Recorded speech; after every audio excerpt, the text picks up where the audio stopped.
Good afternoon, ladies and gentlemen. My name is Will O'Connor, here with Jeremy Geist, live from the Borgata Hotel, Casino, and Spa for the first final table live stream of the 2024 Winter Poker Open, powered by BetMGM Poker. Jeremy, lot of really fun stuff to get into today, but the start of the Winter Poker Open, 3,500 players for this first event. Man, where do we go from here? That's the question, right? East Coast Poker's back, baby. I could not be more excited. $420,000 up top in this first event for an $800 buy-in. I mean, this is sick. Nice, honest week's work for sure. We're going to get to the table momentarily. We'll meet all of our players, get payout information from the Guerrilla Gaming team. They're the ones that are going to be bringing you fans live stream coverage of the Winter Poker Open throughout the entire month, pretty much. Last night, we had our live stream event, 2-5 No Limit. A lot of fun. Borgata regulars, friends, family down here in the VIP section. We have more players down here today. Friends, family, a lot of excitement, like we said. And we're going to get to the table momentarily. Jeremy, anything to kind of wrap us here?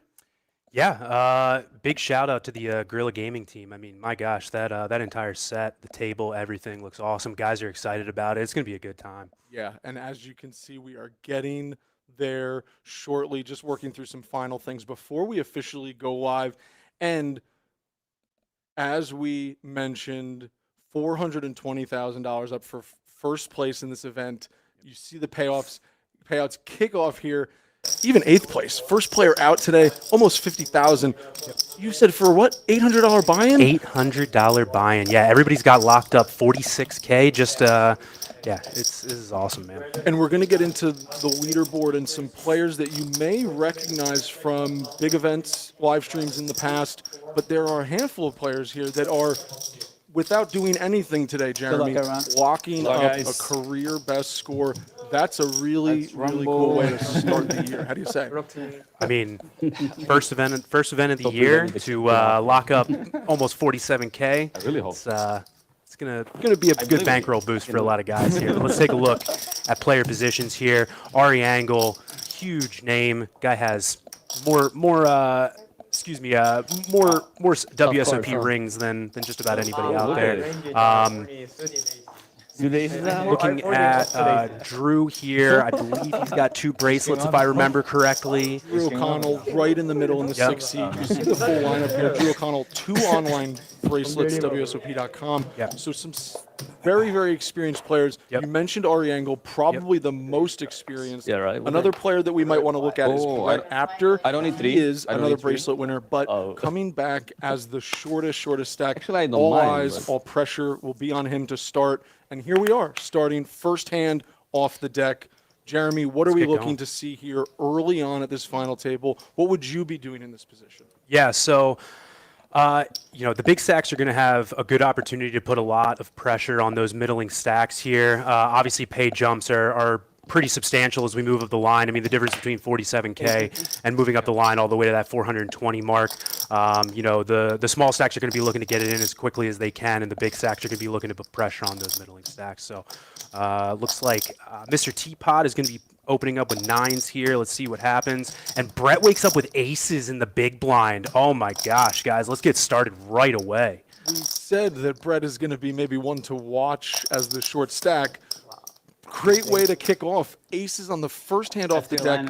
We have an open from Justin, and this is going to get in. Justin is going to be calling this 3-bet shove that is not even going to be for more than double. So we are going to see our first likely confrontation here, and Brett looking good with rockets to start off. Move it in. We got a flick in front call. Let's go here. Ooh. Off to the races first hand. Yes, and as you can see, Justin, we maybe foolishly not mentioned him yet from the top of the broadcast. This is the chip leader. This is a player from Massachusetts who has almost 30% of the chips in play coming in this final table. Gonna need some help here. Queen 10-7, 3 clubs. High board. There are outs. Brett still, though, as you can see within our graphics, 82% to win the hand. Flop on the right-hand side. Everything. More outs. And the ace on the turn. That's going to lock it up for Brett there. Never easy, though. No. and Brett doubles up. That's how you want to start a final table, coming in with a couple big blinds, right? Let's go. Yeah. Who knows what the implications of that double right off the bat could be. Well, we see the implications right off the bat. 3.5 million almost for Brett. That gives him somewhere in the range of, we'll call it 8 big blinds, 6 big blinds. So tons of work still to do. But how does that double early maybe affect how other players will play, especially when Brett comes in so short? Do you almost discount a player like that is so short at the start of a final table? Yeah, and I mean, when you come into the final table and you have that kind of, outstanding short stack, basically, with ICM pressure, you're kind of just, folding makes you a lot of money. You're really looking for those guys to sort of make their way out of the picture before you can really start, putting your chips to work as some of those middling and upper stacks. So him getting a double up here is definitely going to change some dynamic. But he, still sitting on 8 big blinds, but it's not the deepest final table. Worth noting, day 1 of this tournament, 30-minute levels. Guys are getting their chips together quick. Day 2, 40-minute levels. So that's what we're going to see here today. So a little bit faster than maybe what we'll see later in the series with the championship, some other bigger buy-in events. But I want to go back to that last hand quickly. We saw the Queen Jack open. We also saw pocket nines fold in late position. That's exactly that ICM pressure that you're talking about. So we may continue to see some, dare I say, tight play from players until we maybe shake off a few of the shorties. But like I said, folding makes you money in this part of the tournament for sure. All the big scores are up top, obviously. So. That is a pro tip. Folding makes you money. Maybe not in regular world, but here it definitely does. Now, this is a player we maybe haven't mentioned yet, but Nick Funaro. Many players will maybe recognize that last name, Frank Funaro, Frankie Funk. To New Jersey players might know that name.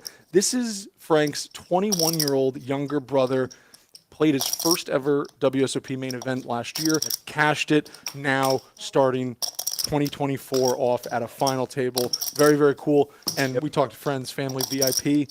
He has about 6, 7 people back there cheering him on, brought them from home. A lot of fun. Hometown kid, maybe with a hometown title to start the year. I had a quick chat with Frank. I told him, wish his brother good luck, and he had a couple, simple words for me. He said Nick deserves it. So let's see him put those chips to work, man. Nick deserves it. Maybe. I'm with you there. We all deserve it if we enter, right? Everybody thinks they do. I'll comment just because we're sharing things we heard earlier. Sure.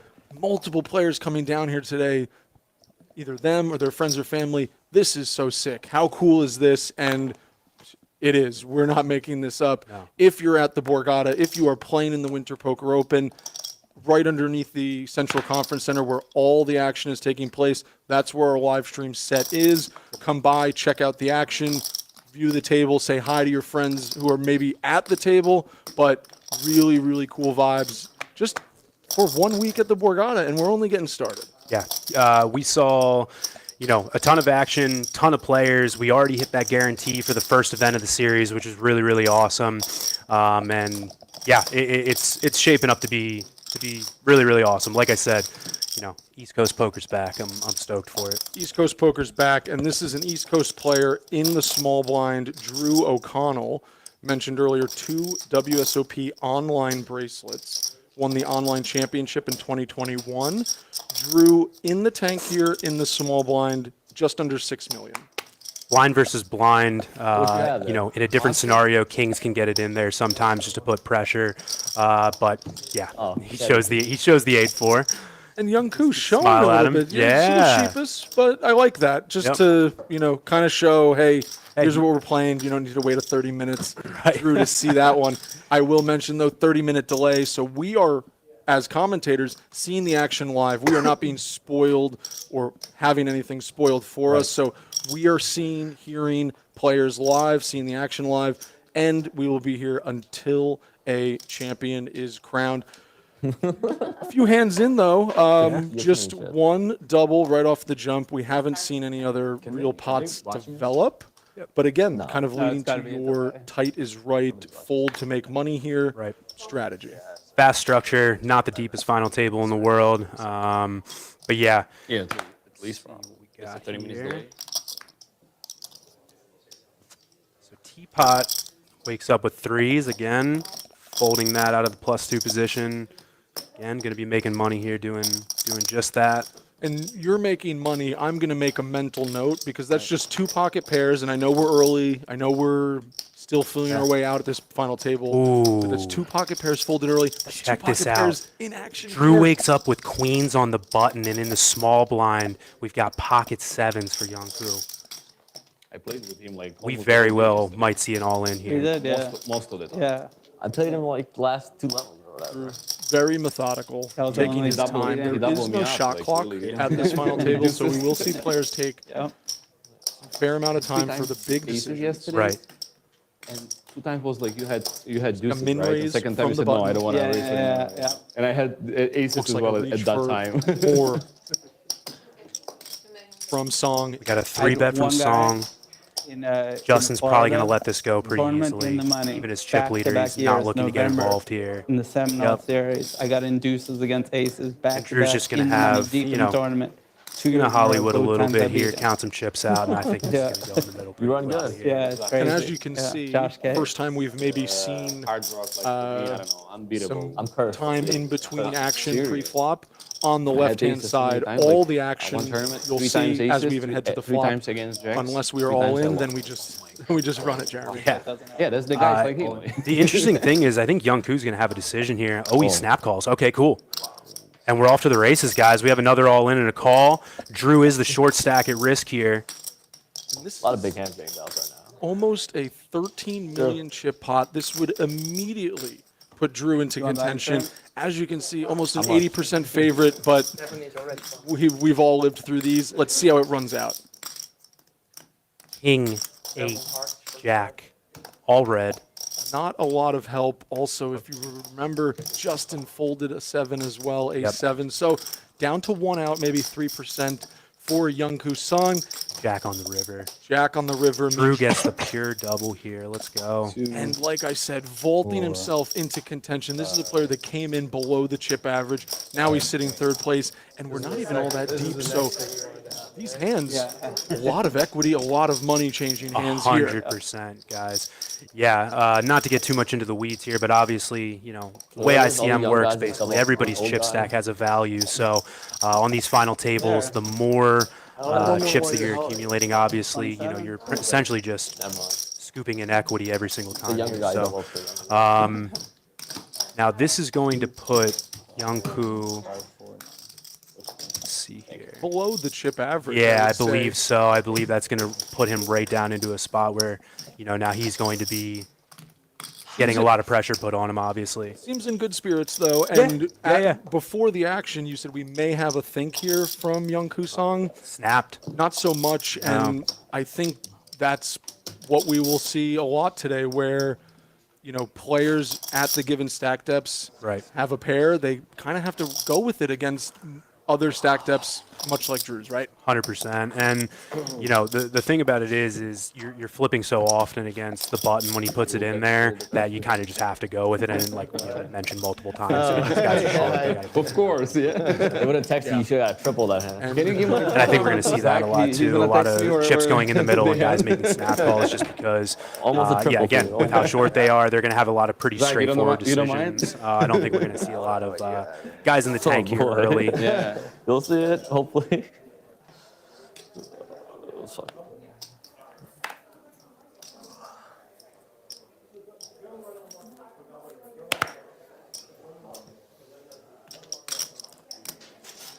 Brett waking up with 5s in the +2 position here. Let's see what he does. With under 10 big blinds. Right. Goes ahead and lets it go. A lot of guys behind him there. Handcuffed with 5s there. No, Jeremy? A little bit, yeah. You're sort of in ICM jail at that point from early position. There's just too much action behind you. Drew, fresh off the double, waking up with a pair from the cutoff. Very well could be an open here. Already 2 collisions in 15 minutes. Even less. Yeah, What? 15. Already 2 collisions in 15 minutes. Oh. Well, the very first hand was fireworks. Definitely taking He was getting a double time. by. He was getting a double Flop by with most no of his matter what. It decisions. didn't matter. Takes some time there, folds Just happy the it wasn't pocket me. pair. You happy Chip leader closing two double Justin. now, or what? Oh, I would have gave him the chip. King 4 suited out of the small blind. There's no commentary for this, is You there? can see Nick has the think there Jack is. 10 There off. I think so. Looking kind of. Yeah, Two of super the boring biggest to not stacks have. at the yeah. table. In a blind versus Wonder who's doing blind it. situation, we may One of the poker news probably guys, I will think. see this He's in the pairing beginning. Who is it? a lot today. One of the poker news guys, I think. And as we can see, I mean, he equities, was- they're he did poke essentially news in flipping, Vegas. but at the same time, Justin, like we talked about, is going to have that opportunity to put all the pressure he wants on Nick. Even with having a big stack beside you, you never feel comfortable, just having that chance. So a little pressure here from Justin, raising pre-flop. Nick defending in the big blind. We go to a flop. Ace, Queen, 9, rainbow. Nobody improves. Percentages slightly flip to Nick. But we're going to see if Justin decides to continue here, keep his foot on the gas. If he does, Nick's hand might just find the bin pretty quickly, but let's see. Flops a gutter. A small bet of 500,000. Chip denominations here, as you can see very clearly with these two players. Red chips 25,000 in value. White chips 100,000 in value. Those brown chips that Nick just slid in and Justin slid in, 500,000 in value. So we have a bet and a call. Nick pairs on the turn. Jeremy. If you're Justin, are we shutting down here or where are we at? 6-4. I think with an ace-high board, you're going to think that he might keep his foot on the gas, but after Nick comes along for a call, there's a very good chance, and it looks like he's reaching for some of those big 500K chips here. This He's looks looking like like a it's chunky bet. going to be chunky. I was going to say meaty. We were on the same wavelength there, Jeremy. 3 million. And a lot of pressure. You talked about big stack pressure, being able to apply it. Nick with middle pair towards the bottom end of that middle, kind of range, under immense pressure. And you have to imagine a third bullet's coming, right? 100%. Like I said, even in position, you're still facing the chip leader. It just doesn't feel good to be facing this on the turn with middle pair, third pair, and an open ender.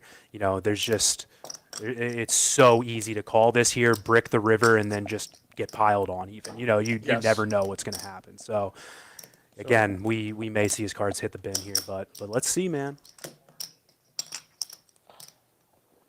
Good think from Nick here. And why not? Comes with call. Comes with Nick came call. to battle. Let's go. We will see a river. There is over 10 million in the pot. And the board pairs another queen on the end. And now, Justin, this is maybe make or break time at this final table.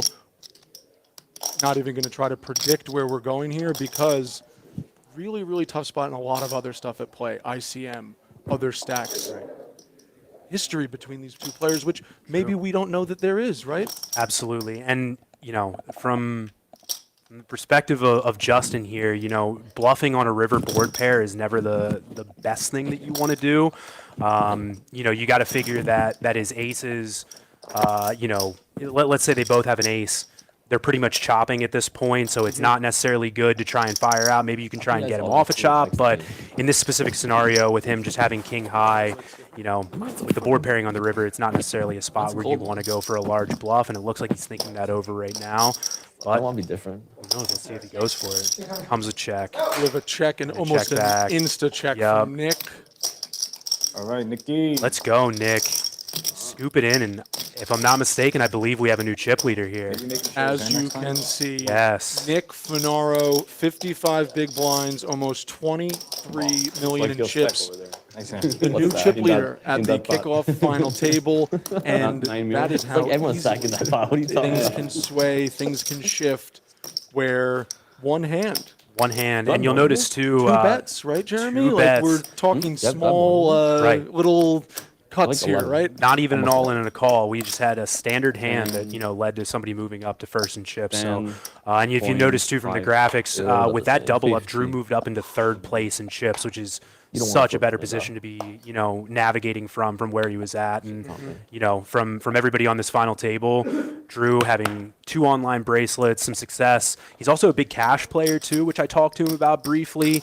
Yeah, I'm excited for him. Let's see if he can get it done here on the East Coast. Cool. Very cool. And the other thing that maybe we haven't talked about today is Ari Engel, who we haven't really even seen here. He's already folded this hand. Right. But, like, just the amount of experience there and the amount of experience that maybe is lacking across the board. You mentioned Drew, very, very skilled player, a lot of accolades and experience. But, you know, a player like Justin, a player like Yunkyu Song, heck, even a player like Nick Funaro, who is this chip leader, maybe not the experience, the pedigree as somebody like Ari Engel, but it doesn't matter here so much today, right? That's the beauty of the game. It's the beauty of poker. Yeah, and Ari kind of has that luxury of, you know, as long as he comes in and he's just the guy that doesn't make mistakes, which I'll be honest, I played with him on day 2.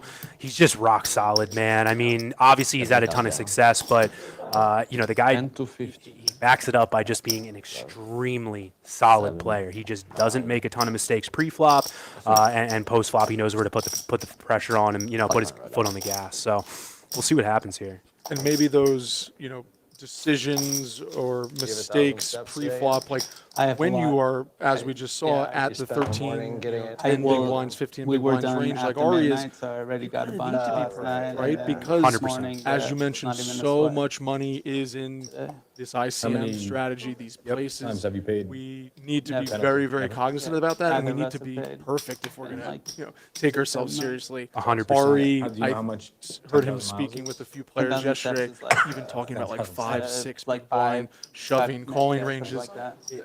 What maybe the 10,000 average player isn't even thinking about, right? And that's the difference in poker these days, man. I mean, Gotta be a the gold guys player, that are really having a lot of success, they are checking those boxes. And we They're- promise not to get too in the weeds, right? So we won't. but And we will maybe get into the weeds here Right. with Nick and Ari because this has it maybe pegged out for a confrontation, right? right. So we have the chip leader on the button, waking up with pocket eights, really strong hand in this position. Oh my gosh.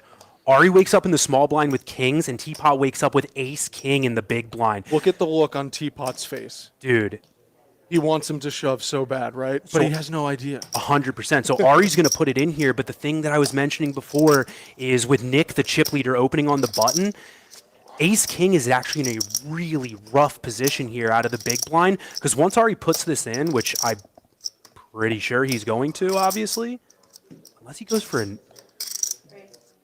Okay, so he goes for a non-all-in 3-bet.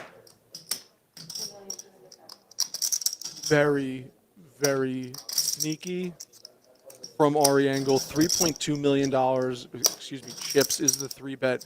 And now if you're Teapot with ace king in the big one, Chips it. maybe the only option? Now action back on Nick. Nick lets it go. Ari's Nick going to snap, and here we smartly go, guys. passes. Here we go. And it is a huge spot for Ari Engel to Yep. get, as you can see, over 12 million. That would put him in the middle of the pack, coming in as the short stack in this hand. Just needs to fade one ace at this point. Ace, 7, 7, Ooh. going from flush to maybe bust. One out Ari Engel is looking Queen on for. the turn. Two on the river. That's going to Ari be it Engel, for Ari. maybe the most experienced player, I should say, definitely the most experienced player at this table, the most experienced player at most tables, I will say. Absolutely. Yeah. Eliminated in 8th place, taking home just over 46 $1,000. And they may not show it, but every player at that table just took a small sigh of relief that he did not get all those chips from that pot, because in his hands, that is a brutal situation. I know Nick, who was sitting to his direct right, was probably very, very happy about him not getting that double also, but here we are, man. So Teapot coming in, getting the knockout. Everybody just makes a big ladder. And ace 2 is the pretty magic much hand. flipping with kings or something. I mean, it's not possible for it to be actually random. Yeah. Like truly. Players talking about how I hit a ace stage and I anything, got it ace. usually Like, flipping against a lot pocket of, like, kings. computer right. stuff. Yeah, Not like a always computer the can't be case, random or but something. man, it does feel like it. 100%. There's something about having kings, and I don't care if it's ace deuce. You just don't feel good when they flip over that ace. You know what I You know a mean? lot about computer. Because they have outs. They have immediate outs. We don't like that. 100%. It's not a fun time.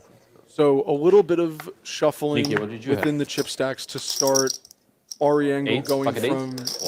maybe middle of the road to out. Teapot now. Did you go to Was he college? the chip leader, Jeremy? Did you go I to don't college? believe I saw a final Did you go to count, college? but we will get that Actually, soon. Yeah. But again, Where? as we Oh, nice. lose players, What was we your may major? see some players open up. We may see some players tighten up. Are you a football fan? You I rooting for think a them? lot of what we will see You don't here is care. just going to be dictated by hands. That's what we've seen maybe so far. Justin, one time going for it, 2 barrels, but haven't really seen any unstandard plays yet. Right, Jeremy? No, not at all. And I mean, again, until we have a couple players eliminated, it's going to be a lot of Playing all-ins. online poker? But no, I Nick actually, like, waking up in the cutoff here with ace-jack off. Bronze poker That's not in going the to get any month. action. In the court On to the right next. Wow. How did you learn? Okay, yeah. So we still have Nick in first place with 55 bigs. around. Yeah. Teapot moving right up the line to 42. Justin, who came in as the chip leader, sitting happily in third right now. I think he, Yeah. keeping calm. And with 6 of the final table players over 20 big you get blinds, that? only Brett under 10 big blinds. Again, the shift kind of focuses on Brett now, where all eyes will be on him, and all players will kind of be waiting for his elimination, right? Because one player leaves, the rich get richer. 100%. You know, not to beat a dead horse here, but yeah, you know, folding makes you money in these positions when you're in those middling stack territories. You got good grades? Yeah. I was the very best. Shocker. I barely graduated. I'm proud of graduating. Finance major.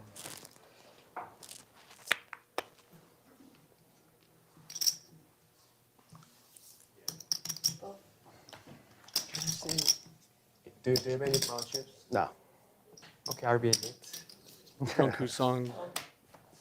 Trying to figure out how much Brett has before he acts on his hand, You have like 8 million. standing up and pointing and asking as opposed to just looking now, like most like, of the other players. 9.3. Cabrell in him. I still can't get over that look that Teapot had in that ace-king hand. Oh Just my the God. eyes shooting back and forth to Ari, almost like he kind of knew that Yeah. ace-king was it, that hand. Right. We see Nick There as it the is. chip leader, Yep. continuing to apply pressure. We've seen him do it with premiums. This is a queen-8 that, against tighter players who are maybe a little bit too ICM conscious. Right. We saw Teapot fold some pocket pairs earlier.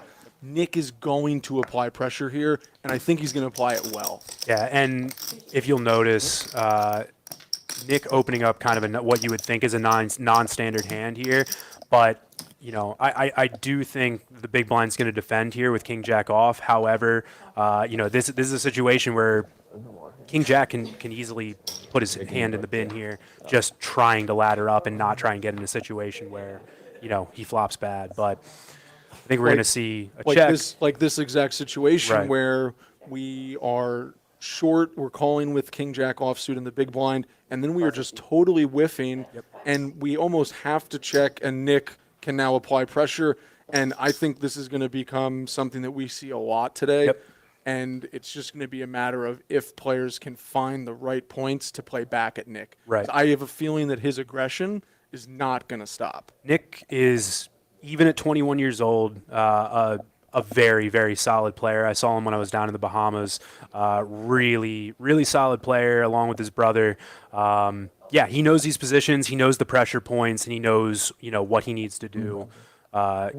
Yeah, so Has Mykhailo Lendel, has he found maybe a pressure point? Is he thinking of doing something, dare I he's say, got that kind of look. Here we go. crazy here? But this is going to be a check raise as we're cutting out. Let's go, Mykhailo. Let's go. Here we are, flopping, whiffing. Be quiet, Will and Jeremy. Yeah, Mykhailo what do is we like, know? okay, I got this. Yep. Pretty sick check raise there, and hasn't played a hand yet. Right. His first action at the final table. I love it. Let's go, man. Now we're seeing some poker. Come on. Yeah, and very serious. No showing, no smiling. Nope. It's- This guy's locked in. That's something to watch. Yeah. And took me by surprise. And honestly, he's saying, I'm not settling. gonna call out the red I'm for going sure. for that win, man. I love it. Do you know if they're going to color up the reds or? wow, For a lot sure. of fun. And not sure when. I still think we're going to see This is the continued last pressure. small Yeah, one. yeah. Yeah, 100%. Yeah. He gets He's already check raised forgotten about once. it. Yeah. Oh, what a cool line. Right. He's already forgotten about it. And the hard fold for you them. need to do that if you want to be a good poker player. 100%. You have to have a very short memory for stuff like that. So Like a goldfish. yes, exactly. They want to know when they're coming up the red. Also, So we're just catching up on the graphics here. Folding. And now we're in a small blind versus big blind situation. Both players holding an ace.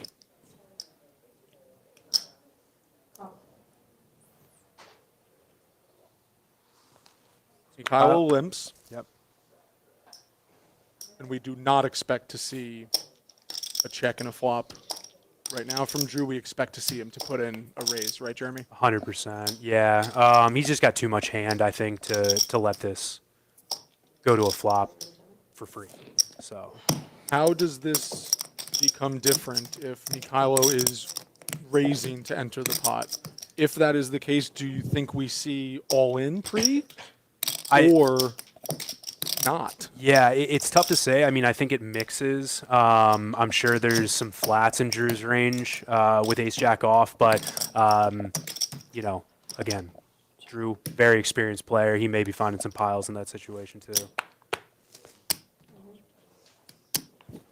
I've said it once, I'll say it again. Very deliberate, 100%. and rightfully so. Yeah, Drew's got a lot of factors that he's got to deal with here. I believe he just shipped it. Wow, that is a very, very big raise. Yeah. Would put Mykhailo all in if he is to call. And this is what it is, man. Just he can put all the pressure on the middling stacks here, even if he has him covered by one chip. You do not want to be that next guy that bows out. You're rolling it, right? And maybe really Mykhailo is good. setting himself up to get away easily and cheaply here, just with the limp pre, but Potentially, You're welcome. I got you 21. he lets it go. Nice jam by Drew. just end it right there. 100%, man. Let's not mess around. Let's not get cute. Let's just put his hand in the bin real fast. Yeah. So yeah, it's one of those things that's like And that's one of you my feel favorite bad parts like about anti-sweating people. poker in or general, just, like, yeah. the nature Watching, of the final commentating. table. Yeah, I know. It's like here we are talking about definitely one or two should things say that we that. have How can you where not, players right? could do, It's like- You have thinking to. about a few You have others to in our do heads, something. right? And then it's all in.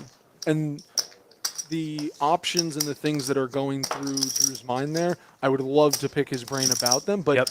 what I'm getting at is that there are so many ways that hand could have played out. Yep. And both of them playing maybe to their strategies, one aggressively, one a little bit less so. Mykhailo had an ace in a blind versus blind scenario. You can easily find a raise there. Good hand. There could be a scenario where he finds a limp and then a back jam. There's 100 different ways that could have went. It's very, very interesting to see how it plays out. Teapot waking up with jacks in the hijack. This Think- will not be a pocket pair that he folds. Yes. That is a guarantee. Definitely going to be coming in for a raise here. Goes 1.1 million, I believe. I believe we have seen the blinds and antes increase 250, 500,000 with a 500,000 big blind ante. So Brett, our shortest stack, even shorter. Everyone even shorter. Oh, and Drew wakes up with kings. Oh my goodness. These guys are Drew deep. This is very interesting. in the small blind with pocket kings, almost 13 million. These are 17 million? second and third in chips on a collision course. Strap in, guys. We're going to see some chips go in the middle here. The hijack raised to 1.1. Drew O'Connell counting out his stack. And I mean, it's the tiny stuff too. You know, Teapot just saw him jam last hand, blind versus blind, right? I mean, these little things come into your mind, you know. So it's an interesting dynamic. And the same thing in Drew. He just jammed, right? Right. His perceived level of aggression, right, may be different than what it actually is to other players. 100%. I think that this is going to be the hand that, 3.8 I don't want to say maybe decides the tournament, but it could. And he just goes call. Oh, he does 3-bet. My fault. It looked like he was just putting a call in. I'm sorry. So he 3-bets. We're a little too eager here. Yeah. But so he goes with a not all in 3-bet, 3.8 million. What a tough What do you start spot with? Yeah. for Teapot. 11? I mean, you 13. certainly It is can't 13. fold. You certainly can't fold. You feel very weird and awkward calling on Right. maybe most flops. And then what happens, right? Right. Like, even if it comes 10 high and Drew is just barrel, we are calling down a lot to go into this decision and a lot of ICM pressure too. 100%. And he has Drew covered by a few chips too, if I'm doing that math correctly. Yes. So this is, very interesting spot that he's trying to figure out here.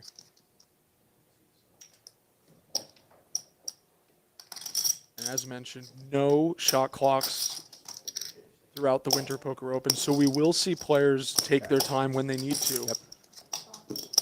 And Comes with call. comes with call, and we have two very big pocket pairs heading to a very big flop with almost 9 million chips in the middle. Strap in, guys.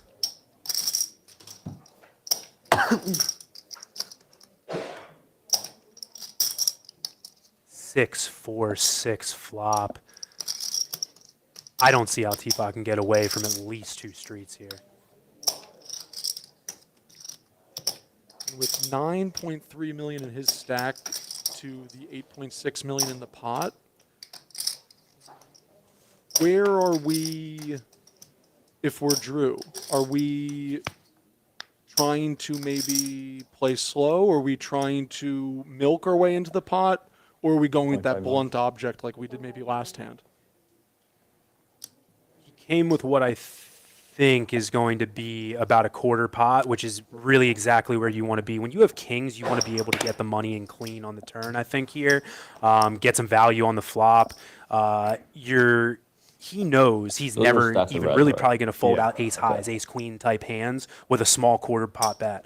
So he's able to get some value on the flop here, and then it's just such a small stack to pot ratio on the turn then. This bet on the flop does exactly what Drew wants to do on the turn. Right. Amazing. I think he's setting himself up for a turn jam, but And when you're against a hand like Jack here, it's the perfect size. 100%. Because the player is never running away scared. exactly. So now 14 million almost in the middle, and the winner of this hand will be the final table chip leader. Queen paint, but not the paint the Teapot needed there on the turn. And we only have about half pot back here. Like I said, I just don't see how these chips don't go in right now. And the queen could be cause for concern. It is an overcard to the jacks, but we then have to kind of snuff out what Drew's range is that includes queen, right? Right. We can run through very quickly ace, queen, king, queen, maybe. But we're starting to kind of lose a little bit there. And I don't know, would you be in this situation running for the hills with jacks after a turn comes like this. It's so tough because you have to know that these guys did a little bit of research on their opponents before the tournament started or before the final table started. And if there's one of a couple players at this table that are capable, it's Drew. And so this can still be ace king high. That's where it gets really really tough. It doesn't have to be kings in this situation. There it is. Count. Chips are going in the middle, and just disgusted. Just a brutal spot for jacks here. It's one of those brutal spots, but it's also, as you're kind of sitting there with jacks, probably one that you're expecting. So I don't think that Teapot is literally surprised by this, but I do think that we are going to see some think here. Yep. And I think he's going to end up coming with call, but we've seen him play, I will say, relatively on the tighter side pre. Jacks are a different story, but this might be a spot where with 10 million, can he look around the rest of the table, say, this player's shorter than me, this player's shorter than me, I want to make a pay jump? It's such a tough spot when you've already committed those chips, though. This is what ICM jail feels like right here. Because with, let's call it 55 players left in the tournament or something like that, you are just you have such a higher probability of putting those chips in the middle. Yeah. But when all the money's up top at a final table like this, this just becomes such an incredibly tough spot. And like I said again, to reiterate, Drew is such a capable player in this spot. Guy with a ton of accolades, 2 bracelets. This is the spots where you win tournaments. This is the spots where you lose tournaments. So this is a brutal spot. I do not envy the position that Teapot's in right now. 2 bracelets for Drew O'Connell. Yeah. 2 kings, 2 big hands. And like I said earlier, the winner of this hand will be the final table chip leader. And for either player, that would mean coming from middle of the pack to 6, 7-handed, really being in a position to run the show. How lucky are we? We've gotten some action right off the bat, man. I am stoked. We are about an hour in or so, and man, is it a lot of fun. Teapot's got the chips in hand. He has palmed a couple 500K chips. Will we put some back? There it is, into the bin. Nice fold, man. Fold of the day. Nice fold, man. Not an easy thing to do. Nice fold, dude. And a great fold, correct, Jeremy. And as we see that leaderboard, maybe a little bit of what I was saying, where we just don't want to go broke this hand. Nope. Because there are shorter stacks, because there's so much left up top in the higher spots where I don't want to say who cares if we're wrong there. If Drew just stole that pot with ace king or so, like you were saying, so be it. We're still in the tournament. 100%. And you know what's an interesting dynamic too is we have no idea where some of these players are essentially at in their career, in their poker career, right? You could be a super experienced guy and you're literally going for the win and you're like, this is a chip lead pot. I have a very good hand. I'm going for the win. I want to put this in. Or you may be a kind of guy that's like, hey, look, this money, every single pay jump means so much to me right now. This is a spot where I'm a little bit earlier in my career. I need to find, those pay jumps where I can because this money means so much to me. There's so many factors that go into a spot like that. But hey, kudos where kudos are due. He found a really good fold there, and he's still sitting with 21 bigs. I mean, he has a completely workable stack for the remainder of this final table. Whole tournament ahead of him. Yep. And just in terms of experience and accolades, we've talked about Drew O'Connell. Teapot just crossed at the end of last year over $100,000 in career earnings. Let's go. A great accomplishment that he can beat in one fell swoop here. There you go. That's what I'm saying, man. Yep. And I think that this is the cool part about these big field. It's an $800 buy-in event. I'll call it a low buy-in, right?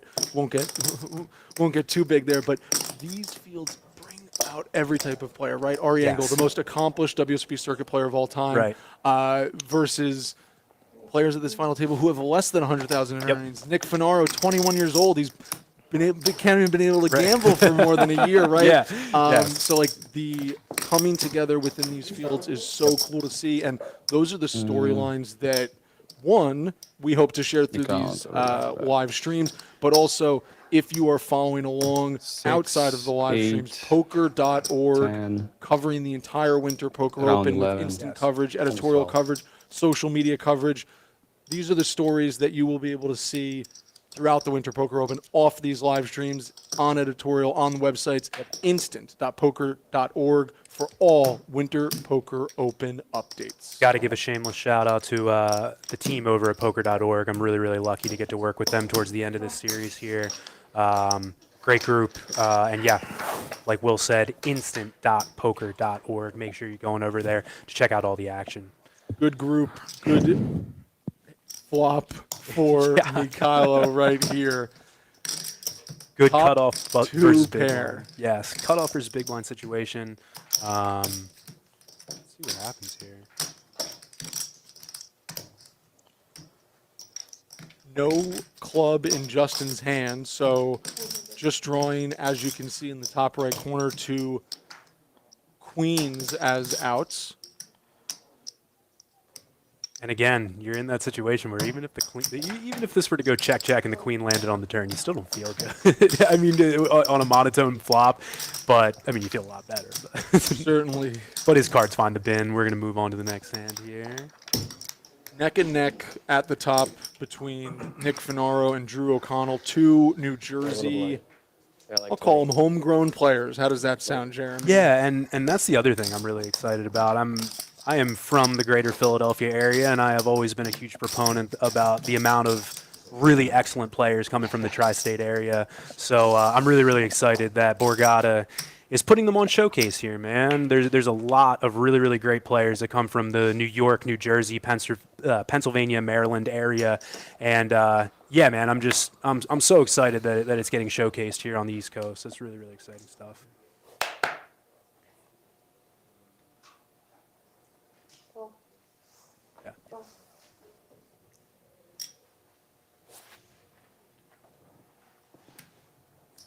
Mykhailo waking up with a hand that he can open from the hijack. Goes ahead and lets it go. Drew, I believe, sitting in second in chips, still right behind Nick. He's got a pair in the cutoff here. 6.2.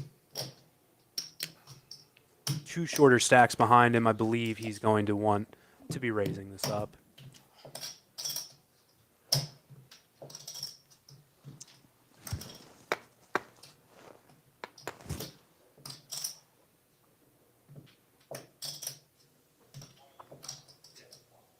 And I know I've mentioned it a few times, deliberate, I'll say it again, but 1 million. as an online player, Raise my hand.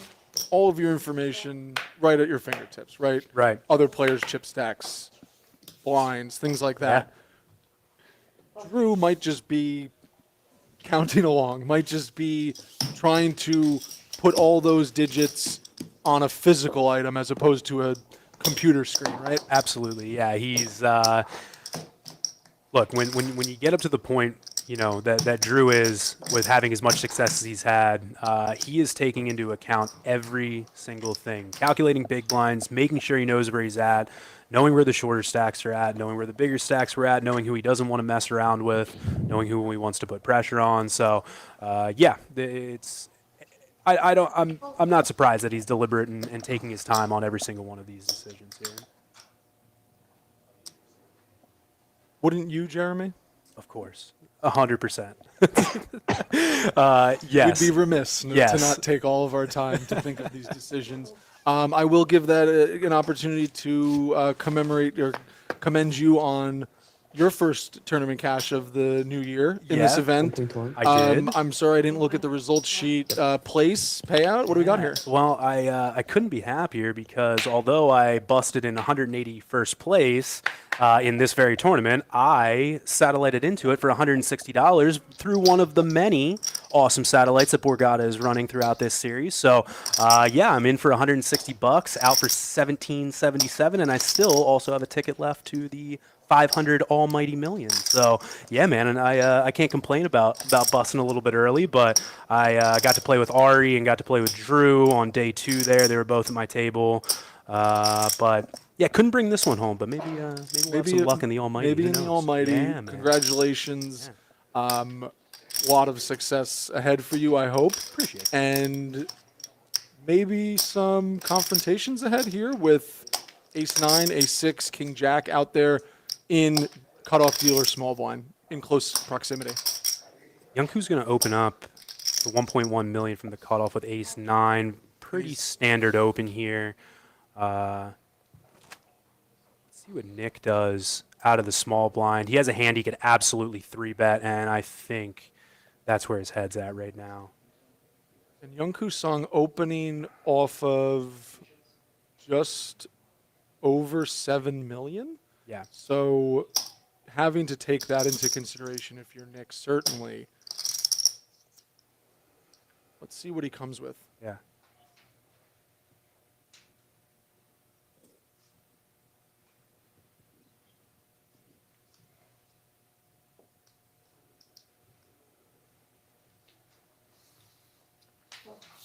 Just playing it safe.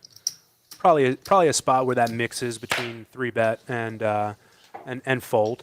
And the look on his face afterwards Ichiman. kind of said that, I, right? I think he different I think day, he wanted to different put the hand. I think he wanted to put the 3-bet in, but You seem like you know, had when a guy opens all you made 14 a big bigs, play you on have YouTube. you got to be slightly time. cautious. Gotta give That him if you some credit. got to give You him some seem happy. credit, you know, Fold is and You seem happy about the fold. it doesn't feel good when you get Seem piled happy on about fold. out of position either. So I didn't mind. I don't mind. Until he busts, I'm happy about any fold.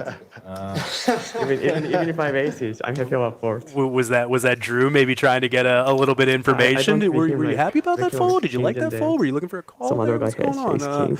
I like it. Every little bit of information matters. Inquiring minds. And cannot now Ace can't go home. we see Mykhailo with king 4. That will didn't. most likely hit the bin. Ace king suited for Drew, not. Guy's getting hit with the deck right away. I mean, Good way to start a final table, no right? question, man. And if it's a sign of things to come for the year, then Drew O'Connell, everybody better be on the lookout, right? Be aware. We do not see Yunkyu Song's cards as it stands.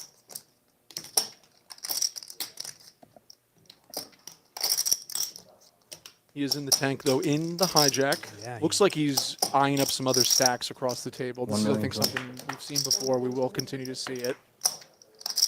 Yeah, he's gonna fall there.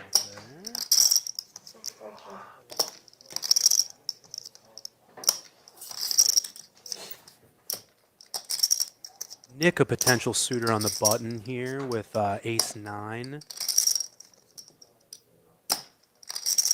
Would pit the two bigger stacks against one another. And that very well could be going through his head. You know, against anybody else, this might be, you know, a spot to put pressure on. But against, you know, yeah, there you go. Against the other biggest stack at the table, you just really don't want to get involved with, you know, let's call it a non-premium hand.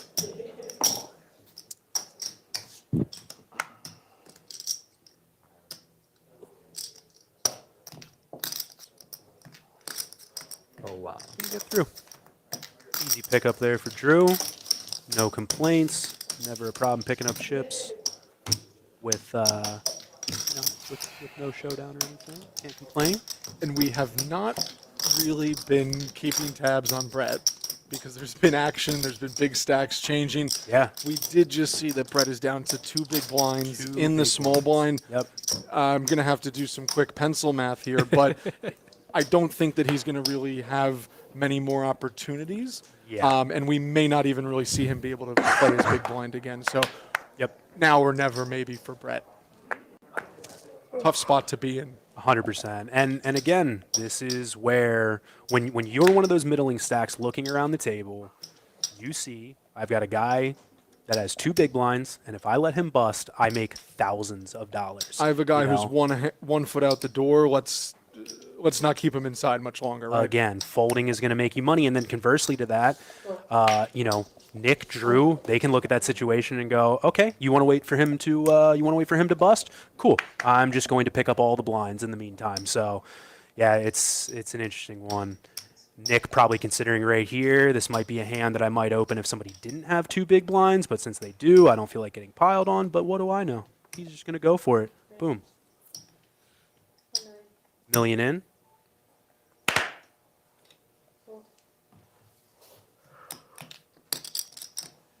And even worse than having 2 big blinds is getting dealt 5-3 offsuit Yep. when you do. Woof.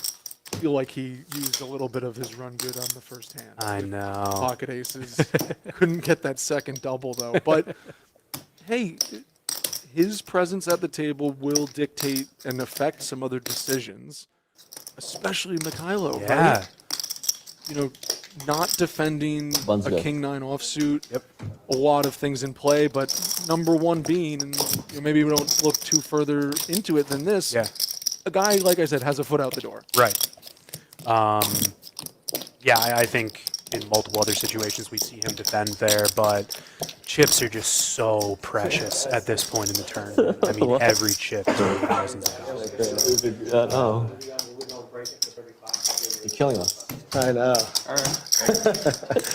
You know who's still being alive? One of You were our put in a tough excellent spot. floor staff here at Wonder Borgata put it coming in. in to give some information to the players. Smooth sailing through the first week. Yeah, man. Over 3,500 players for this event. Yeah. The first Winter Poker Open, Party the pick first Winter Okay. Open, or excuse me, the first Yeah. Poker Open in a handful of years. Borgata picking up where they left off. A lot of the same names and faces that created Borgata Poker Opens of past so successfully.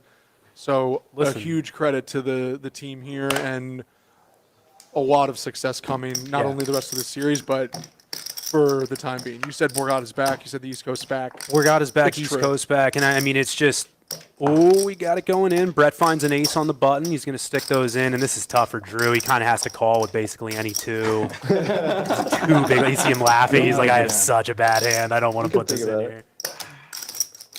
Do you need a dice? Yeah, like. Man, he flicks it in. Oh, boy. I'm dominated. Dominated. You're having but fun with it. Yeah, yeah. 150. He knew what his Prediction job would was check there. five. Unfortunately, he's got to do a little bit of the dirty work for the rest of the table. That you is sort of the wanna win this or no? responsibility of the big stack. And the rest of the Well, he called, table, so he- they are he hoping, lost it. praying Yeah, for a 10. Fold if Praying, you don't want to win it. praying. They are unfortunately anti-sweating Brett really If I bad. had more chips and they had Get less, Brett up that to would be about different. 5 Yeah. big blinds. It would be Yeah. a huge increase for him. Let's see. 6, 6, 4. Both players find a almost pair. They have some Six- opportunities sixes. though. Yes, definitely. He might not get that double Some necessarily. interesting bystanders. A queen on the turn, no change. Drew 10%. Needs a 10, a 6, or a 4. Wow. 10 on the river. Let's go. Brutal. Now I can go. Oh my gosh. I am sorry, Brett. Nice playing with you. Good luck, man. GG's, my friend. But for your effort, you Now will you go still crazy. be You didn't go taking crazy in the home beginning. quite the payday of $67,882. Seven. Really excellent showing All from right. Brett here.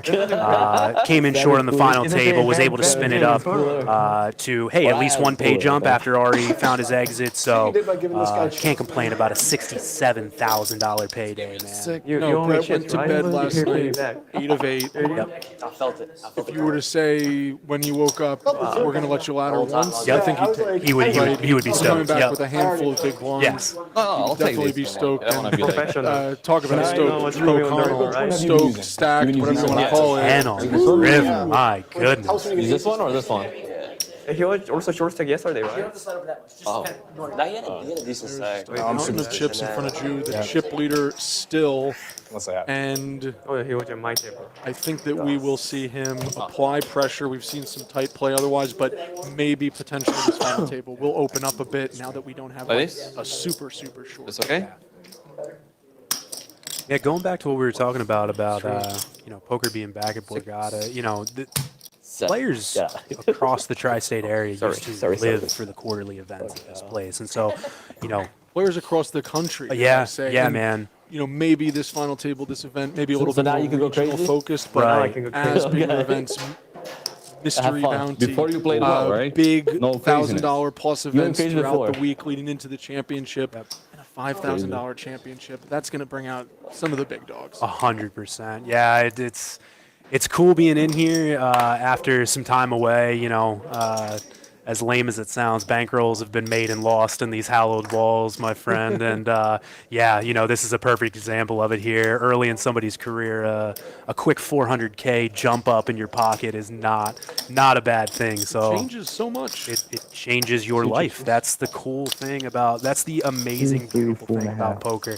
It can be devastating, but at the same time, it genuinely does change people's lives. And, you know, there's a very real possibility that we may get to see that here today. So. 6. Drew getting a little accounting done as he sits in the small blind with Very deliberate. as he sits in the small blind with what we'll call a non-premium hand with the 8-3 offsuit. Yeah, he's didn't really have much. Neat. Maybe a huge neat right here. Wait, He's king gonna be queen? nice. Show him that he You're putting it in with made the that. I knew. action. He wasn't folding anything.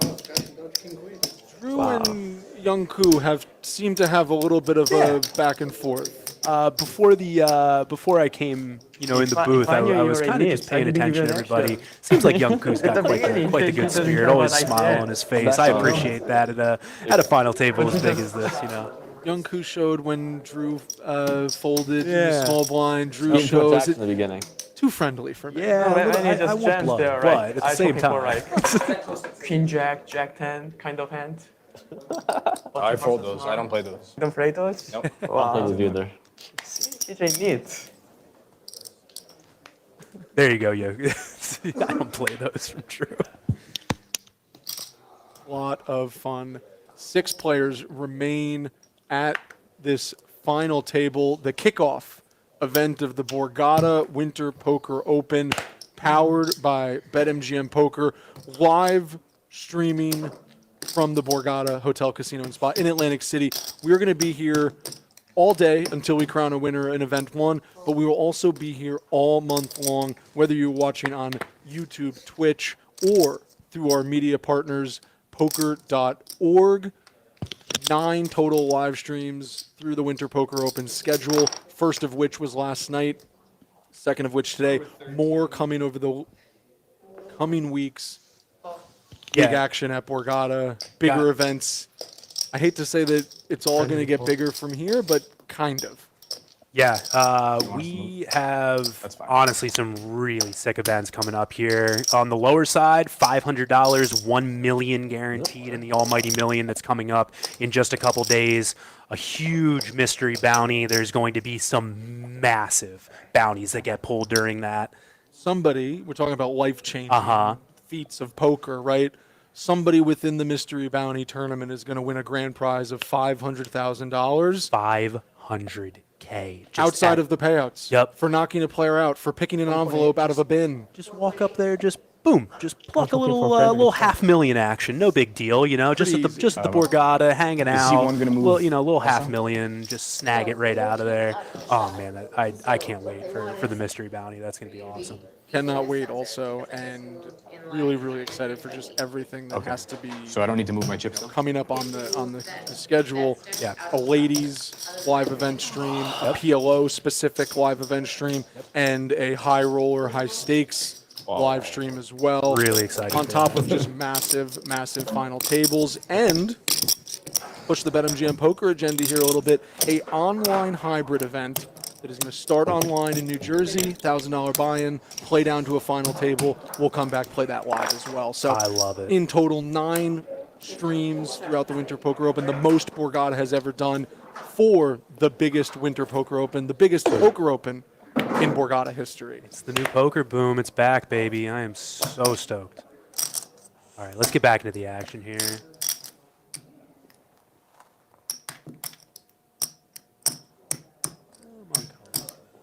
Hollywood a little bit here. He's been taking his time. I'm not going to say deliberate, but he's been taking his time because the last time was 7 deuce, and now there's 9-2. He's just probably balancing, right? 100%. Drew wakes up with a decent hand here in the cutoff, the Queen 9 suited. How does Drew's position to where Nick is, cutoff versus big blind, 20-ish. how does that play into what he can and maybe cannot do 14 now, Herbs? from the cutoff. Yeah, from earlier position, I think the queen nine probably just finds the muck pretty quickly. But he's going to come with a raise here, and I assume that's got to be in his head. You know that Nick, the chip leader, is in the big blind, but or sorry, maybe not the chip leader by this point. Okay, he's going to let it go. But yeah, no, he knows, but at the same time, he has a hand that is a clear open from the cutoff, and he doesn't want to, be letting anything past Nick at the same time. He's got to make sure that he knows I'm here to battle. I don't care that you're in the big blind. Yo, when are We're you going to gonna play go pots if that's what it comes to. He's still waiting for you, man. Why you go crazy? Not now.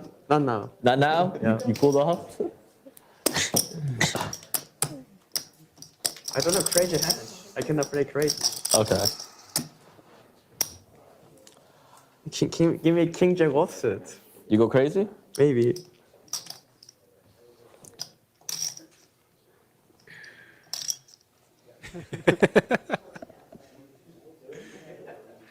When we have the opportunity, we're going to let you guys listen into the table as much as possible. And we talked about the different types of players that we could get at a final table like this, just with such a huge field.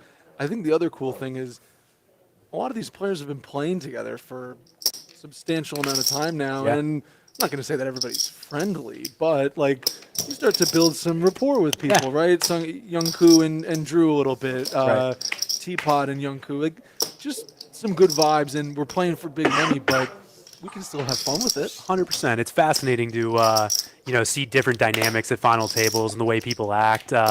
Really like regionally, and like I said, I'm a product of the East Coast area, and I can tell you that players like to like to use the table talk a little bit, like to mix things up, He doesn't want to play try and find some live reads. Poker's poker here on the East Coast for sure. So not your regular robots just sitting around. So Good fold with ace high, right?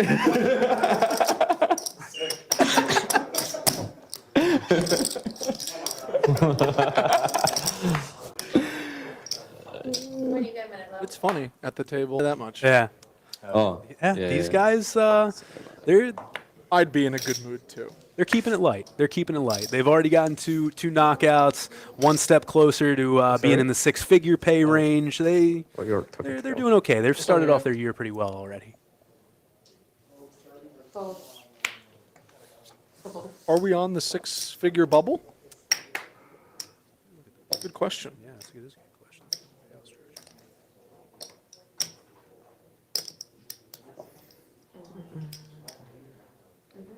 Sure does. We are not Not quite, yet. but I'll call 95,000 100,000. Yeah, I would. yeah, I yeah. would make that deal. Yeah, and But- this is every decision is riding on, the next pay jump alone is a nearly $30,000 pay jump.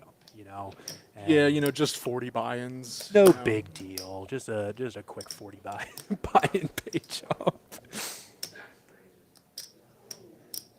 Hands all within the same grouping here. Category, yeah. Teapot. Interesting. A tight fold in the small blind with Yeah. King Queen. Mykhailo with Jack 10 calling in the big. He and Nick will go heads up to a flop. Ace, King 8, 2 diamonds. Neither player improves. Nick with a diamond with the best of it right now, but the last time we saw Mykhailo call out of the big blind and whiff on the flop, he check raised and won the pot against Nick. So Yeah. we're at it again. We're at it again. Now, if I remember correctly, I believe that was a 2-3-4 board. Definitely a lot more advantageous to be putting in a check raise. This is a much tougher board to get a player away from a hand, especially out of position. But let's see a bet here. Great point. Nick, wanted to fold undeterred, But I couldn't. going to be betting 650 here. As the pre-flop aggressor, this board's just going to favor him so much more. But Mykhailo, he's got a gutter. He's going to consider.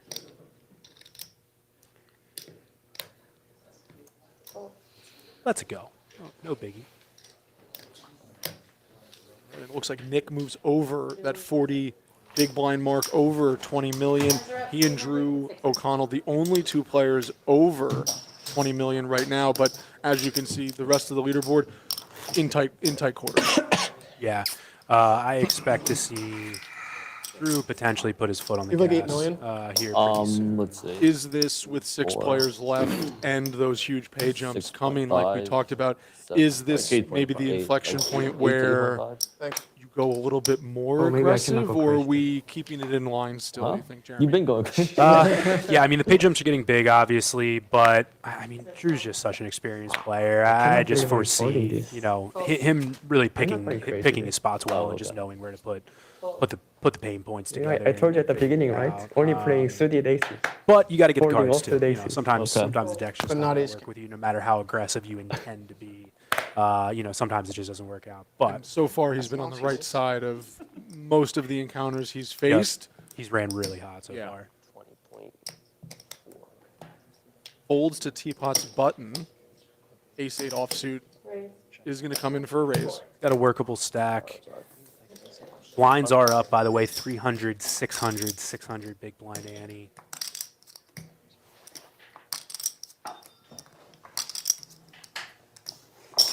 Mykhailo going to get out of the way.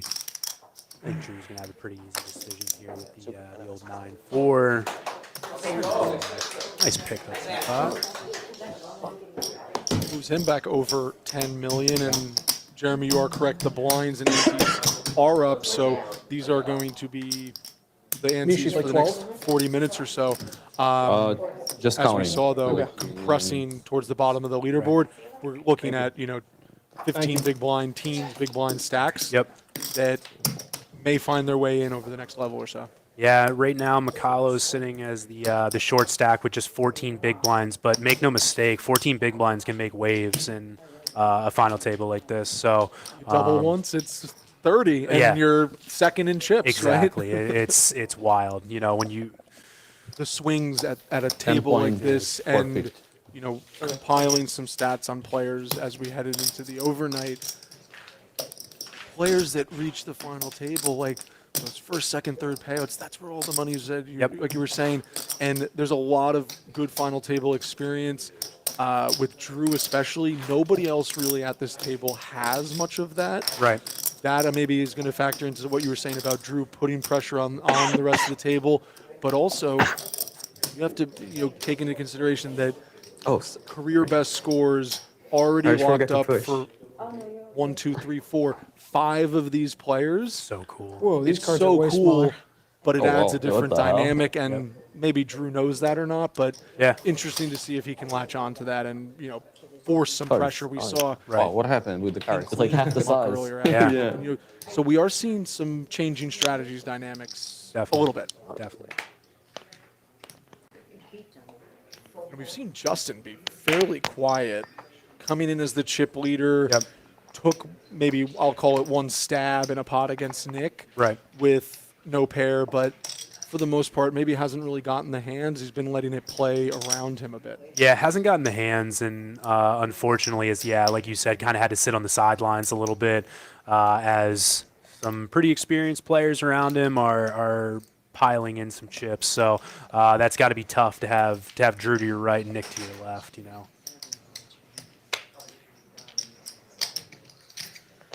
Teapot, Yeah, me, right? ace Crazy eight man. back-to-back hands. Yeah, I think it's time to Opening go. the cutoff this time. And we have an all-in shove by Yunkyu Song for just Crazy over man. 8 million. Says it's almost time to go. Not yet. The shove gets through ace-8, Nice. immediately hits the Yep. mark. Yep. Yeah, With you're and, too tight. and I don't Yunkyu know. comes with a I smile, had of to fold course. too. He's what? he's totally okay. I had to with it. fold you. You're too tight.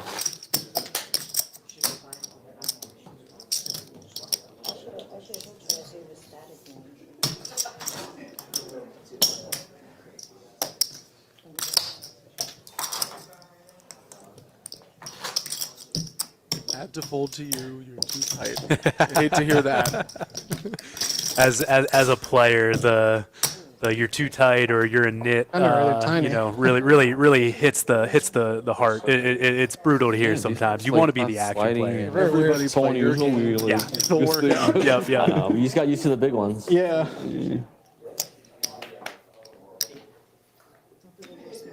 Oh, sorry.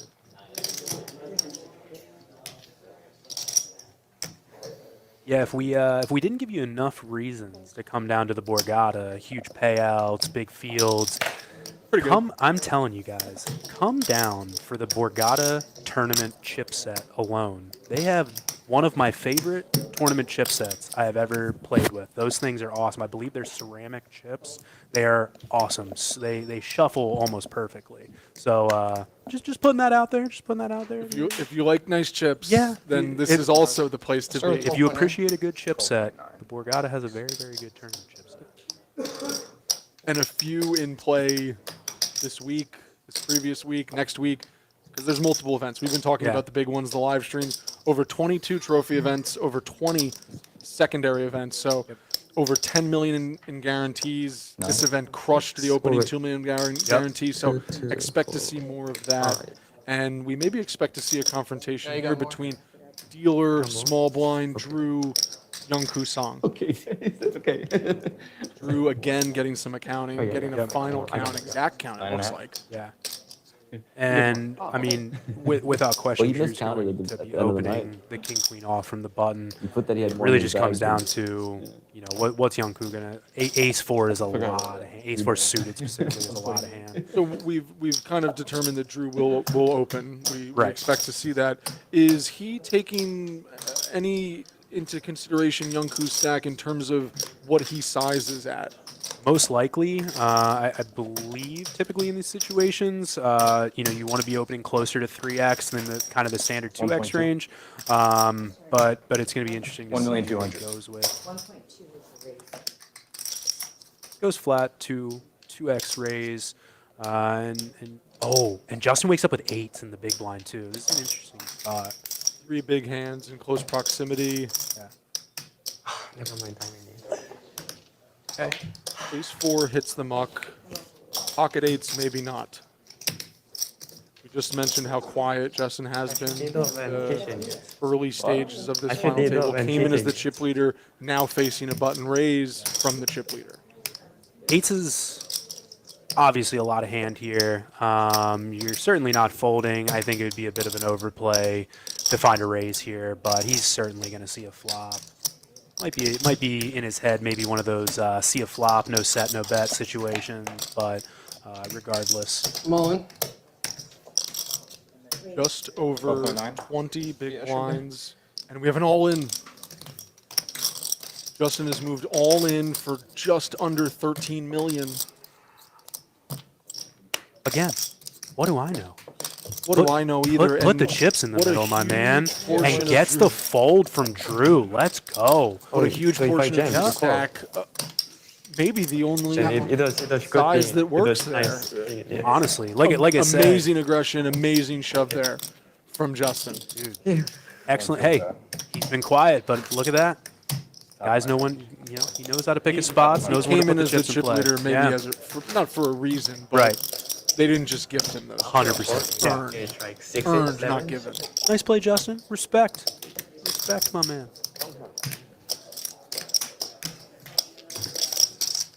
Ace 9.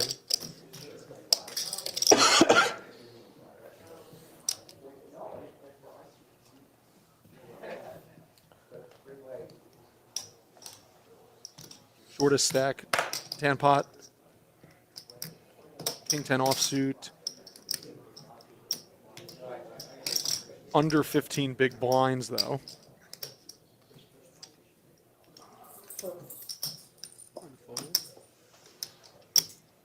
Kyle on the hijack with the queen 6.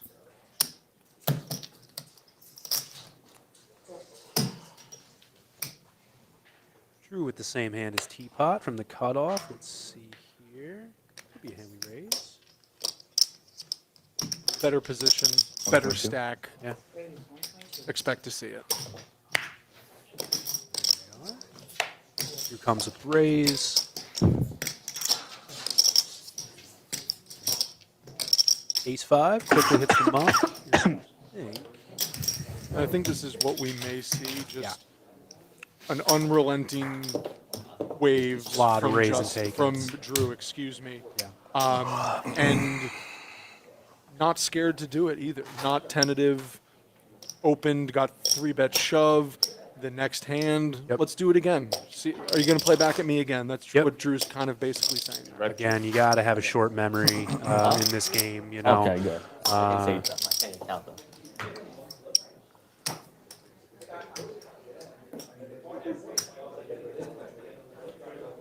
Why aren't you using the red Yeah, I'm one? enjoying the table talk between players and between. They just didn't want to do it. Yeah, I know. Mid-level. Oh, and as if the chip leader, needed any more help. Just quickly waking up with jacks and the hijack. He had queens to start off. He had kings to win a big pot to take the chip lead. Now jacks. So Drew O'Connell starting his first final table of the year on fire. 2024, could it be his year? The year of Drew.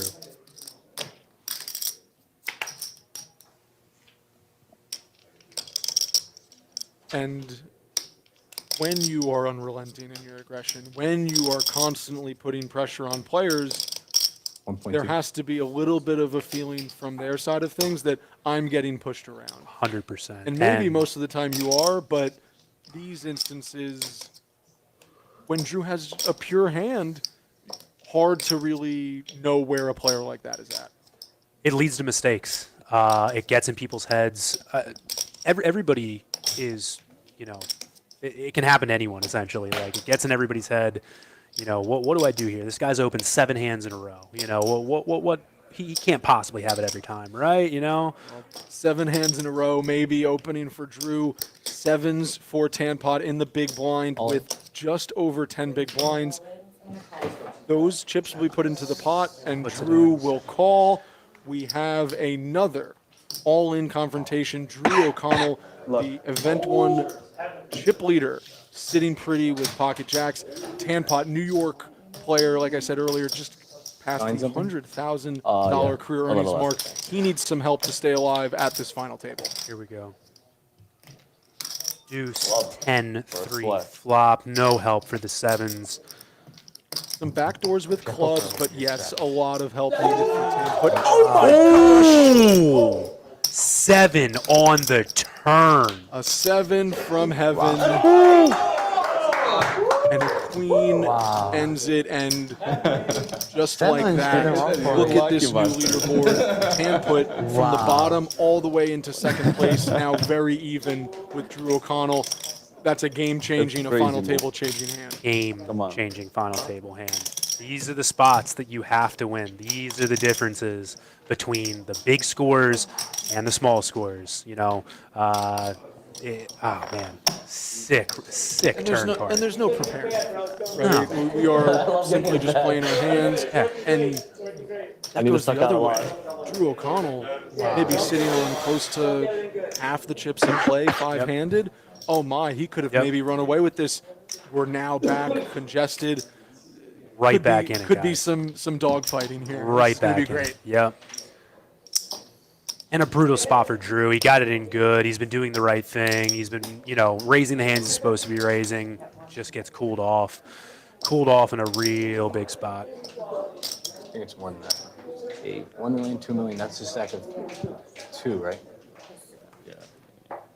1, 2, 3, 5. Dealer's cutting down. 6. Teapot's 8.2. stack here. Drew deliberate in his payouts as well. Yeah, so I was going to say he is intently looking, making sure that this is sort of counted properly. It's not 3, 4. 2, 4. Yeah. And not that we 4, are the 5. governing body here, but I believe that That's about this. about 7.6 I think. 8.2. was in Teapot stack, so Dust may settle around 15 million or so. We will get an update. I love And it blasting. 5.4, looks like 6.4, we 7.4, are- 7.9. 8.2. thought we were going to be heading on break, but it looks She like said like players are just 4.6. Yeah. It's worth noting, too, really cool setup here at the Borgata. You guys obviously see, the final table that's happening right in front of you, but right outside, almost on the other side of the camera, these players were able to bring a couple VIPs down to share the moment, share the live stream with them. So it's really, really cool that they get to have their family right outside. When there's all-ins, their families are sweating it right along with them in real time. So really, really cool stuff. I want the hand. As soon as it's working, yeah, but An updated look at the final table chip counts. 6 players remain, 2 of which under 20 big blinds, but then very, very nothing. tight we're all paying, right? through the top 4. And when blinds, antes are this big, Jeremy, 1-2 pots can shift the layout, especially when they're all in calls like that. But 100%. We already mentioned it, but you know the difference between one double up for the last place person puts them in second place in chips. I mean, it's wild. we're flipping for a lot here. Yeah, these are massive equity flips over and over again. I mean, it's We're still sitting just outside of 100,000 for that Yeah, payout. 1.2. We've had a few confrontations since then. Nobody's been eliminated. The next player out, $95,000.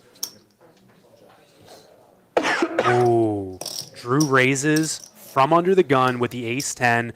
Ace 10 suited pretty standard, and Nick's going to wake up on the button with pocket kings. Let's see what happens here, guys. I think, again, we're going to see some chips go in the middle. And, oh, man, a tough couple run of cards here, man. Such is life with the way these things work. You know, Drew just starts off red hot and then unfortunately gets cooled off, and he looks like he's going to potentially lose a few more chips here in this situation. 3 million. This is another spot we were talking about. This raise that's going to be coming from Nick can often just feel like this is the chip leader. They're trying to put pressure on me. You know, I just ran into a big hand. Maybe they can catch He me or on she tilt. might be steaming. Right, They just got right. cooler. Tons of extracurriculars going into Yep. these decisions. A lot of implications. I'm of- really interested to see what Drew does Yep. here, facing a 3-bet from a stack that now all of a sudden covers him. Right. Ace 10 suited a lot of hand here, too. These guys are sitting deep. This is a very interesting spot.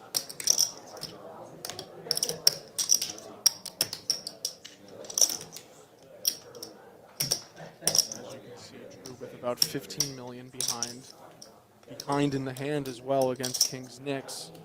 Knicks Kings. And you want to battle. You have such a pretty hand when you look down at the ace 10 suited. You want to battle. It's so tough when these flips are just like we said, just such high value, high value plays that you want to put in. Even just to make the call here, you're putting thousands of dollars, in chip value, ICM value into the middle just by making the call here and trying to, realize your equity on the flop. Mentioned it earlier, these two players both from New Jersey, so a little bit of a Garden State showdown here. Drew still in the tank, thinking through all of the options here. Gonna let it go. Good fold, Drew. Good fold.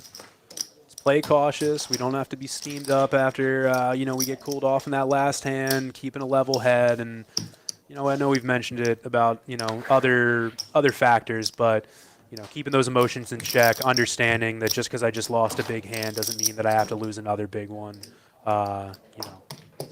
Forcing the action. Yeah. Kudos to you, sir. Kudos to you. Yeah, well done there. And as you could see, Nick extends his chip lead, the only player over 20 million.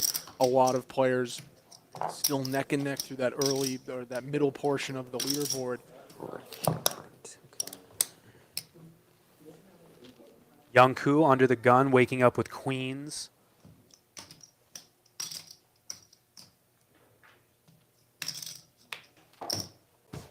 Starting the hand with just under 11 million.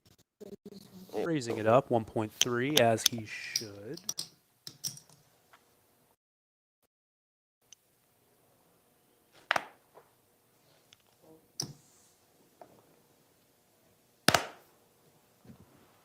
Unfortunately, not a lot of hands behind him that are going to really get him too much action.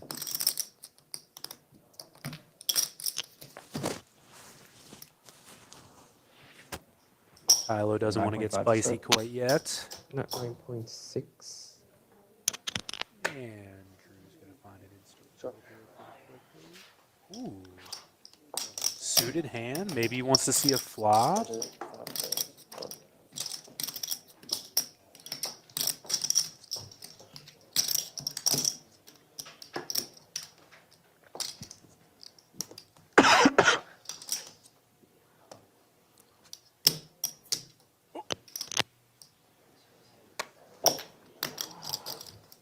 you happen to catch that from Song there? No, what?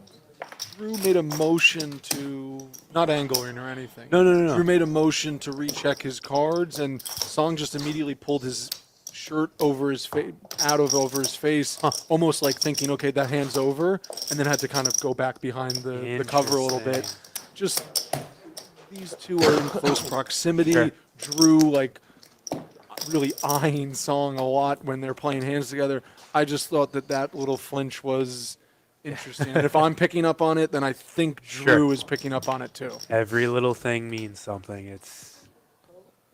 Can you put the pieces together and figure out what it means as a player in real time? But Not much hand circulating until we get to the button. Mykhailo ace-4 offsuit, just over 10 big blinds in his stack. Maybe one or two options here, maybe a third if you were to include fold, but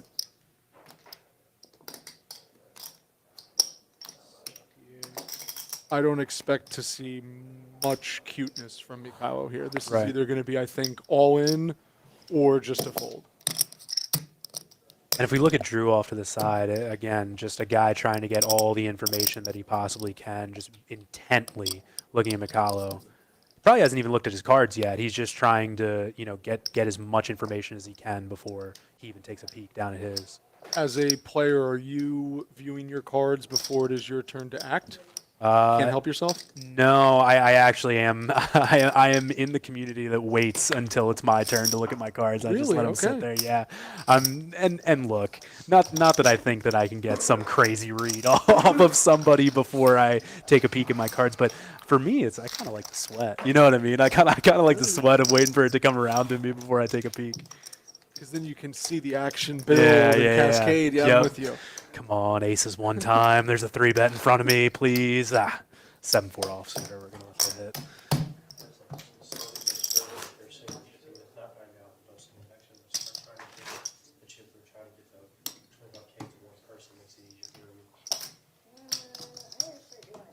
Don't know for sure, but I assume we are probably coming up on a break here.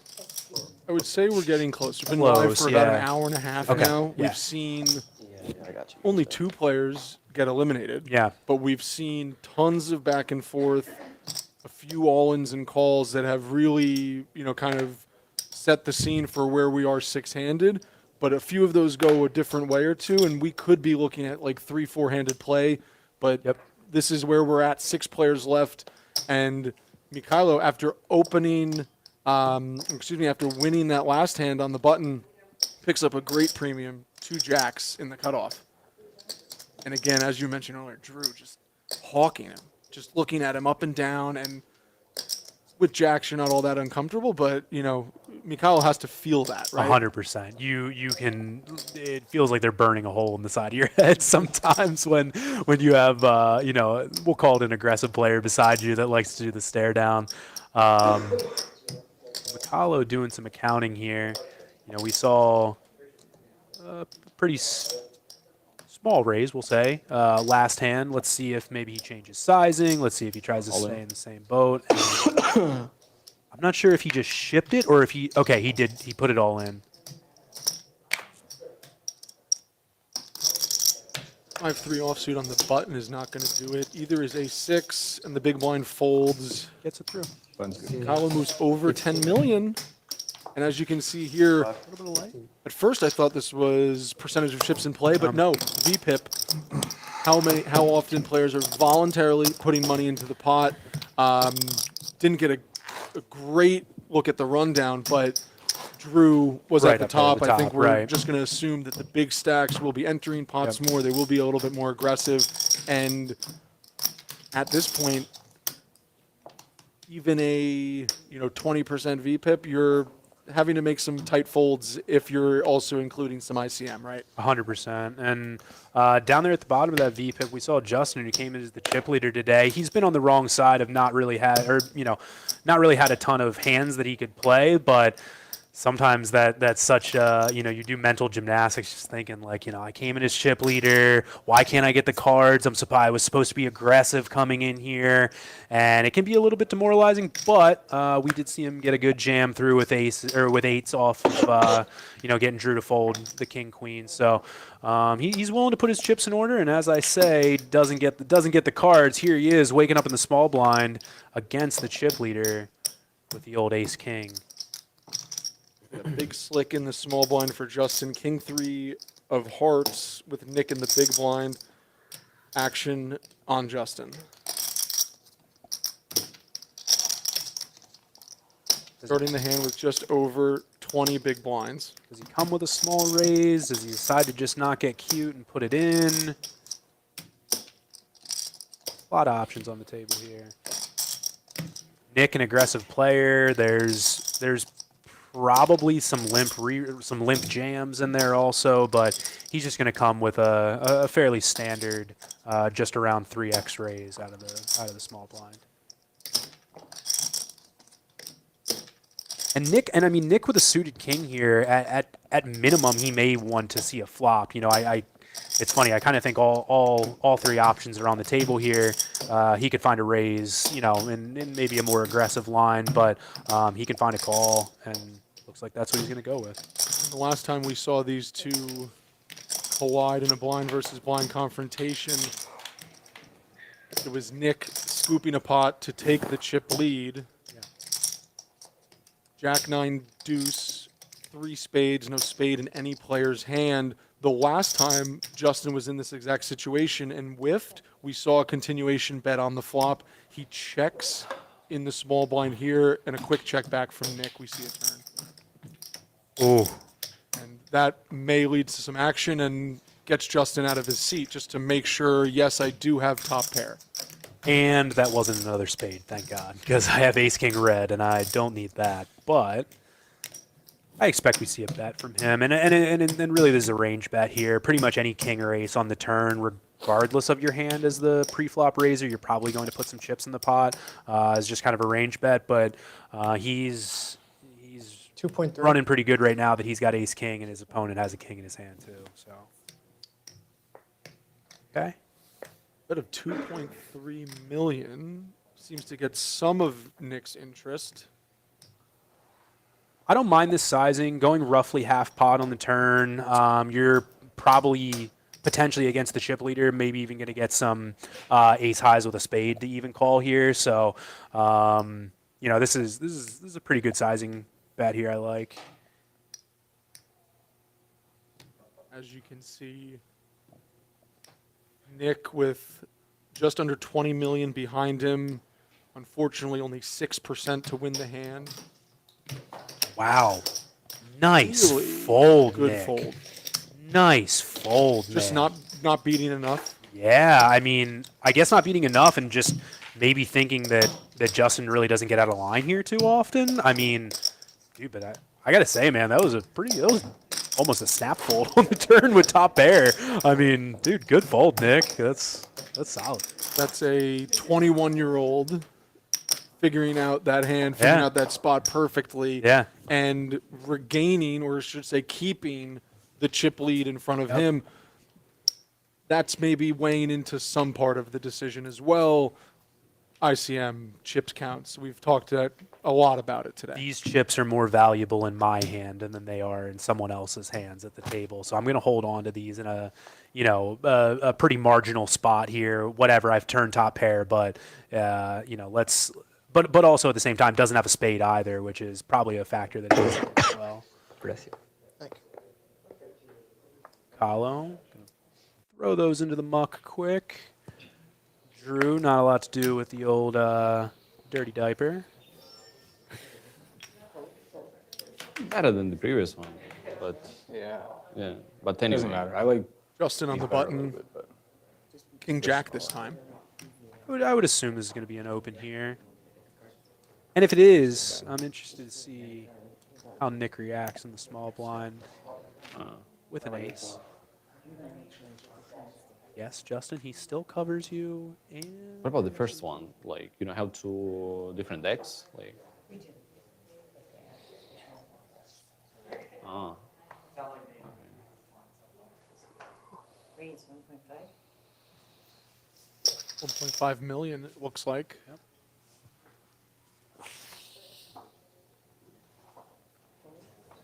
Nick gonna find a fold here. Teapot gonna find a fold pretty quickly with the ace deuce.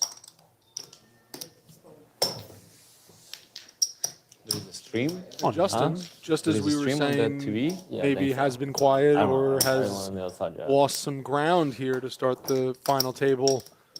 Right there in second, just Yeah. under 30 big blinds. Not really a lot to be concerned about. If you're looking at the first hour and a half of play, you start as a chip leader, you sit in second with 6 players left, and you haven't really had much to do, much of any big hands, anything like. We've Yeah. really only seen him play 3 or 4 pots. Maybe you kind of find the silver lining, blessing in disguise. We've gotten 2 people off the table. I haven't had to be too involved too much. I'm not at the bottom of the pack. I'm still sitting in second place. Hey, maybe it's not the worst thing in the world that I came in as the big stack and I'm, only down to second instead of 5th, 6th.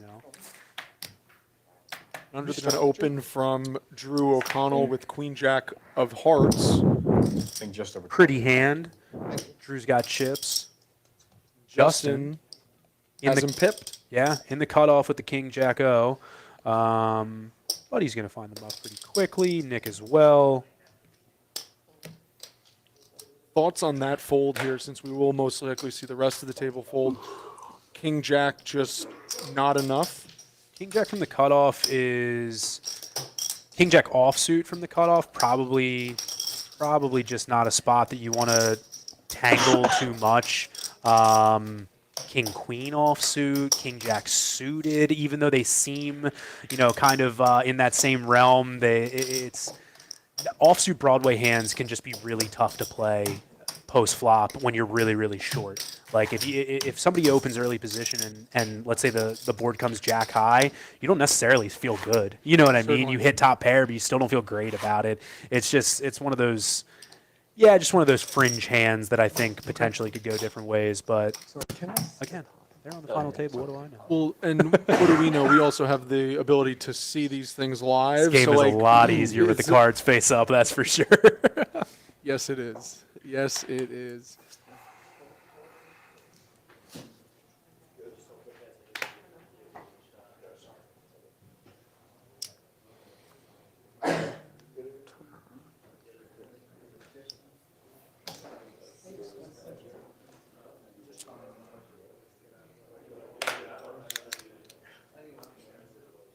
Teapot's had ace-8 a few times on the button, Yes, yeah. if I've been paying attention. Yeah, the ace-8 offsuit has crossed his path a dead couple man's hand, times here. right? It is, I believe. Careful Dead man's there. hand. Can you get out of the Careful way? there, Teapot. He might be. It's possible he's observing that we've got a break coming up here soon.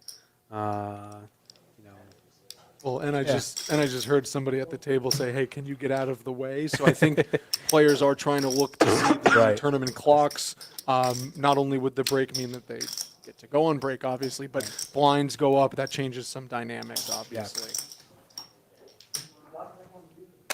Here, 2 big stacks.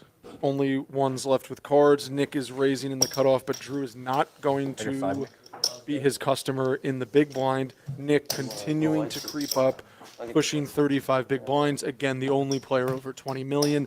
We now look to the bottom of the leaderboard, though. Mykhailo, just over, Give me $1 million. just under 15 big blinds. Seems pretty cool, calm, and collected, though.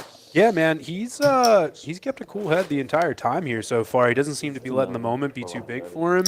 And we also saw a spicy little check raise early on. I liked that. So, yeah, man, I think the guy came to battle. I'm about it. I like his Good look, after too. this, Yeah. The pattern on the shoulder, Uh-huh. the front plate, sunglasses. Yeah. It's a good, intimidating look. Uh-huh. Keep it up, Mykhailo. Yep. And Nick is going to keep up his aggression this time I had with a 9.6 hand. before Ace Jack break. of hearts. So In the hijack, expect to see it 4 open. behind, I guess. And if you notice there, he's got Yunkyu in the big blind. He's getting a account off of those chips, just trying to do some math, some accounting of, you know, hey, if I put chips in the middle here, what are the chances that I get piled on from Always big have to be blind? aware. Right. So far, not a ton of hands behind Nick. Should really be able to give him any action on this board.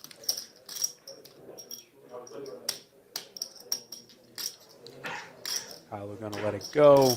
Drew waking up with, again, pretty mediocre hand here in the small blind. Don't think he's going to want to really put too many more chips in the middle with the ace 9-0, but maybe maybe he finds kind of a non-standard 3-bet spot here. Who knows? I would love to know if these players have extensive experience online. I know we were talking about Nick being 21 years old, but you can get a lot of volume online. I know Drew puts in a ton. I just wonder if they have tussled online in the past and if that's playing into any of this. The dynamic is so different online versus live. You know, there's so many more things to take into account from live poker, but at the same time, online players can put in a year's worth of volume in a couple months comparatively to what a live guy can do. That is thousands of hands that you essentially have in a database in your head.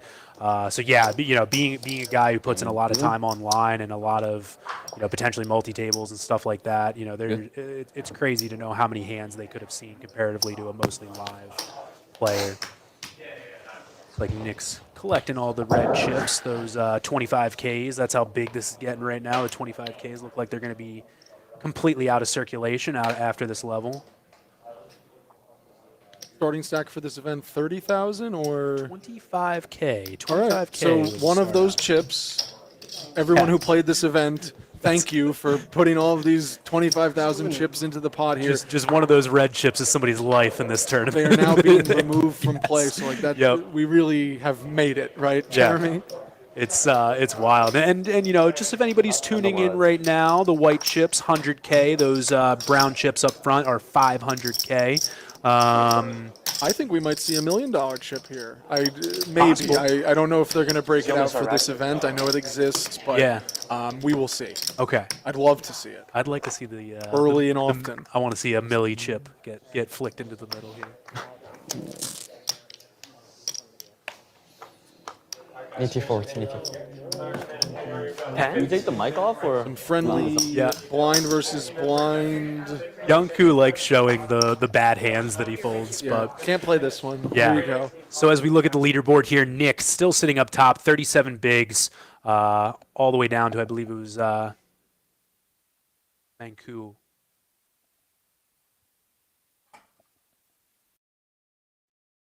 First break of the Event 1 final table. 6 players remain.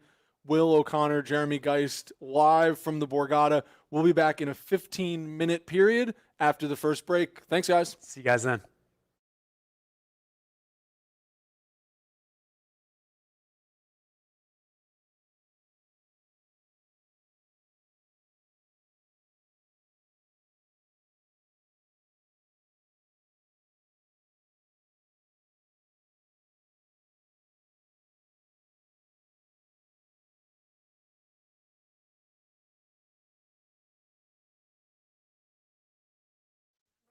Online casino.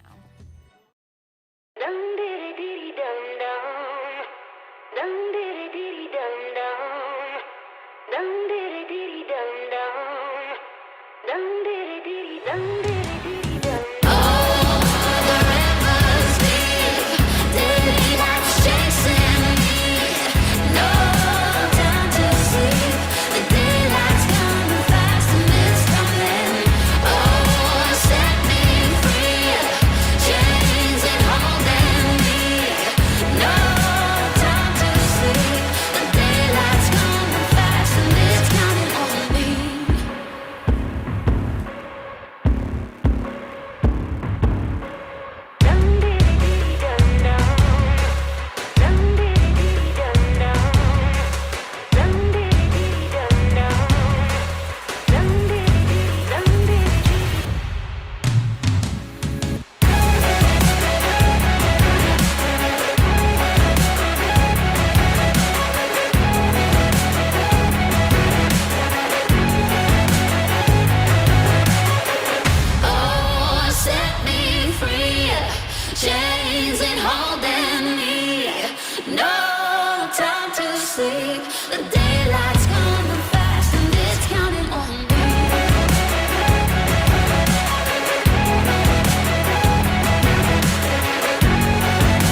Oh, it's about to be a party in here. BetMGM's got all the sports betting in one place. And it's live, baby. Oh, we're placing money lines in real time. We got second half spreads and third set winners as they happen. Overs hitting in extra innings. Live is where the action is at. Can we get these people a promo? There it is. Oh, what's up? You watching the game? Or maybe the one later. Put a little BetMGM action on it, and now any game becomes the game. When you got overs and unders, you're in it every time they throw the ball, kick the ball, dribble the ball. Maybe it's not even a ball. Who needs a ball? Now that bet's got you watching every inning, half, round, period, set, hole, a lap. Right from the edge of your seat. Hit him with the promo.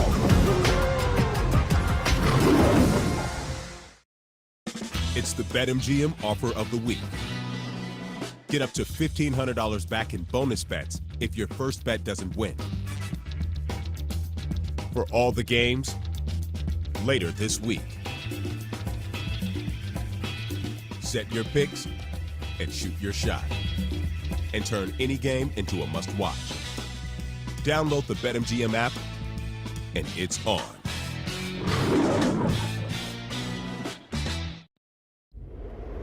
What do you do when you've already built the best casino on the East Coast? You do it again. This is Borgata Casino Online. All of your favorite action with millionaire-making jackpots and the widest selection of exclusive games. Straight from the casino floor to the palm of your hand. The online casino built for players. It's Borgata Casino Online. Sign up today and get a 100% deposit match up to $1,000 with bonus code Borgata1K.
Into BetMGM Casino, and you're entering a huge library full of exclusive games. Games you won't find anywhere else. Looking for jackpots? Right this way. You'll always find someone ready to give you a hand. Or some dice.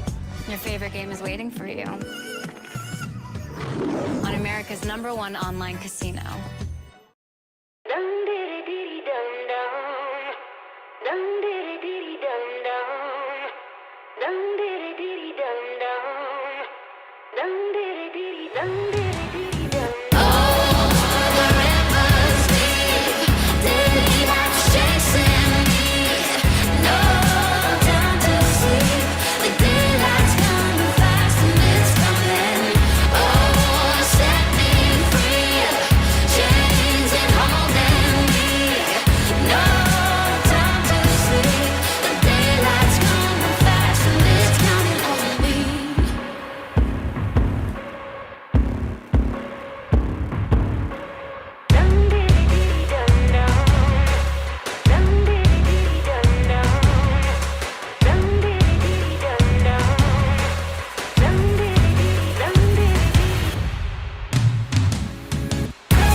It's about to be a party in here. BetMGM's got all the sports betting in one place. And it's live, baby.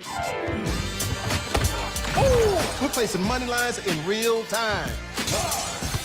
We got second half spreads and third set winners as they happen. Overs hitting in extra innings. Live is where the action is at. Can we get these people a promo? There it is. Oh, what's up? You watching the game? Or maybe the one later. Put a little BetMGM action on it, and now any game becomes the game. When you got overs and unders, you're in it every time they throw the ball, kick the ball, dribble the ball. Maybe it's not even a ball. Who needs a ball? Now that bet's got you watching every inning, half, round, period, set, hole, a lap. Right from the edge of your seat. Hit him with the promo. It's the BetMGM offer of the week.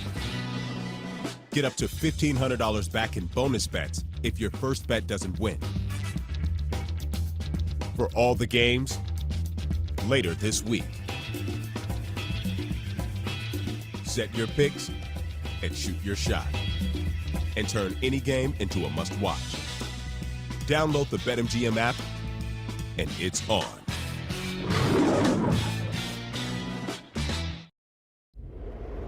What do you do when you've already built the best casino on the East Coast? You do it again. This is Borgata Casino Online. All of your favorite action with millionaire-making jackpots and the widest selection of exclusive games. Straight from the casino floor to the palm of your hand. The online casino built for players. It's Borgata Casino Online. Sign up today and get a 100% deposit match up to $1,000 with bonus code Borgata1K.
Tap into BetMGM Casino, and you're entering a huge library full of exclusive games.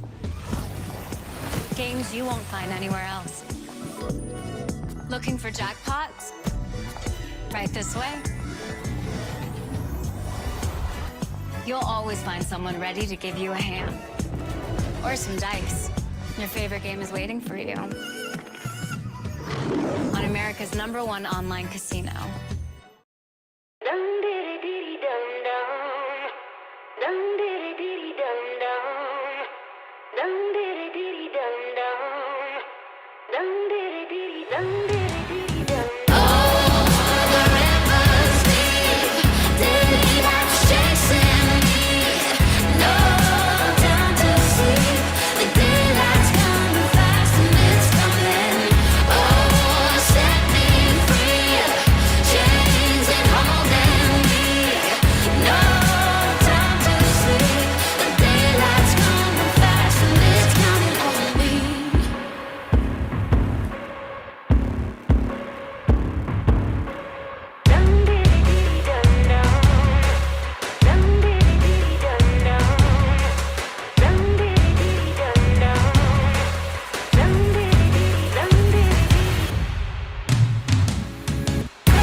Ladies and gentlemen, welcome back to the kickoff event #1 final table of the Winter Poker Open, powered by BetMGM Poker. Will O'Connor still here with Jeremy Geist, bringing in TJ Terrence Reed from poker.org for the next stretch of action.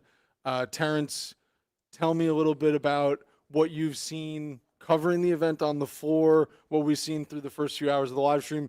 Thoughts to kick us off here. What an incredible way to start the series. Are you kidding me? $2 million guaranteed, and they blew that out of the water, level 5 of the final flight. We knew the final flight was going to be huge, but it was just massive. You guys split it up in between 2 different rooms, which oftentimes can be a logistical nightmare, but handled it well. Smooth operations, and nearly 3,500 players on this opening event. Just incredible, and we're down to 6. Crazy. And of those 6, we have some known quantities. We have some younger, maybe less experienced players, but we've seen some crazy action right from the jump, a lot of shuffling with chip stacks and things like that. Where do we maybe go from here? TJ, Jeremy, dare I say, pick a winner. Well, we still got Nick in first place, Nick Funaro. As we look at the leaderboard here, Nick sitting in first place, good for 22 million chips, 37 bigs, all the way down to Yunkyu, who is sitting with 13 bigs, 8 million in chips. There is still plenty of action, as you can see. One double from the one double from the short stack moves him right back into contention. So this is strap in, folks. There is going to be some chips moving hands here. I can assure you that. You didn't do it, Jeremy, you didn't pick a winner. Terrence. I noticed he conveniently avoided the question. Dang it. What do you know? Dang it. I'm I'll gonna take Nick. I'll take Nick. Okay. Oh, now I was about to go on the record with Nick, and now I can't. Thanks a lot. Sorry. I actually really watching the first 2 hours. An excellent job on the commentary so far, guys. Yunkyu has been kind of the wild card in my mind, and he was yesterday as well. Kind of just plays by the seat of his pants. Goes a little more intuition. Like the stare down is real whenever he's looking at another player. Puts everyone a little bit on edge. I saw the quickest snap call in my life yesterday, beat somebody in the pot and made the table kind of laugh a little bit from him. So I think he's the wild card at the table, and as the short stack, he's going to be looking for his spot to get it in.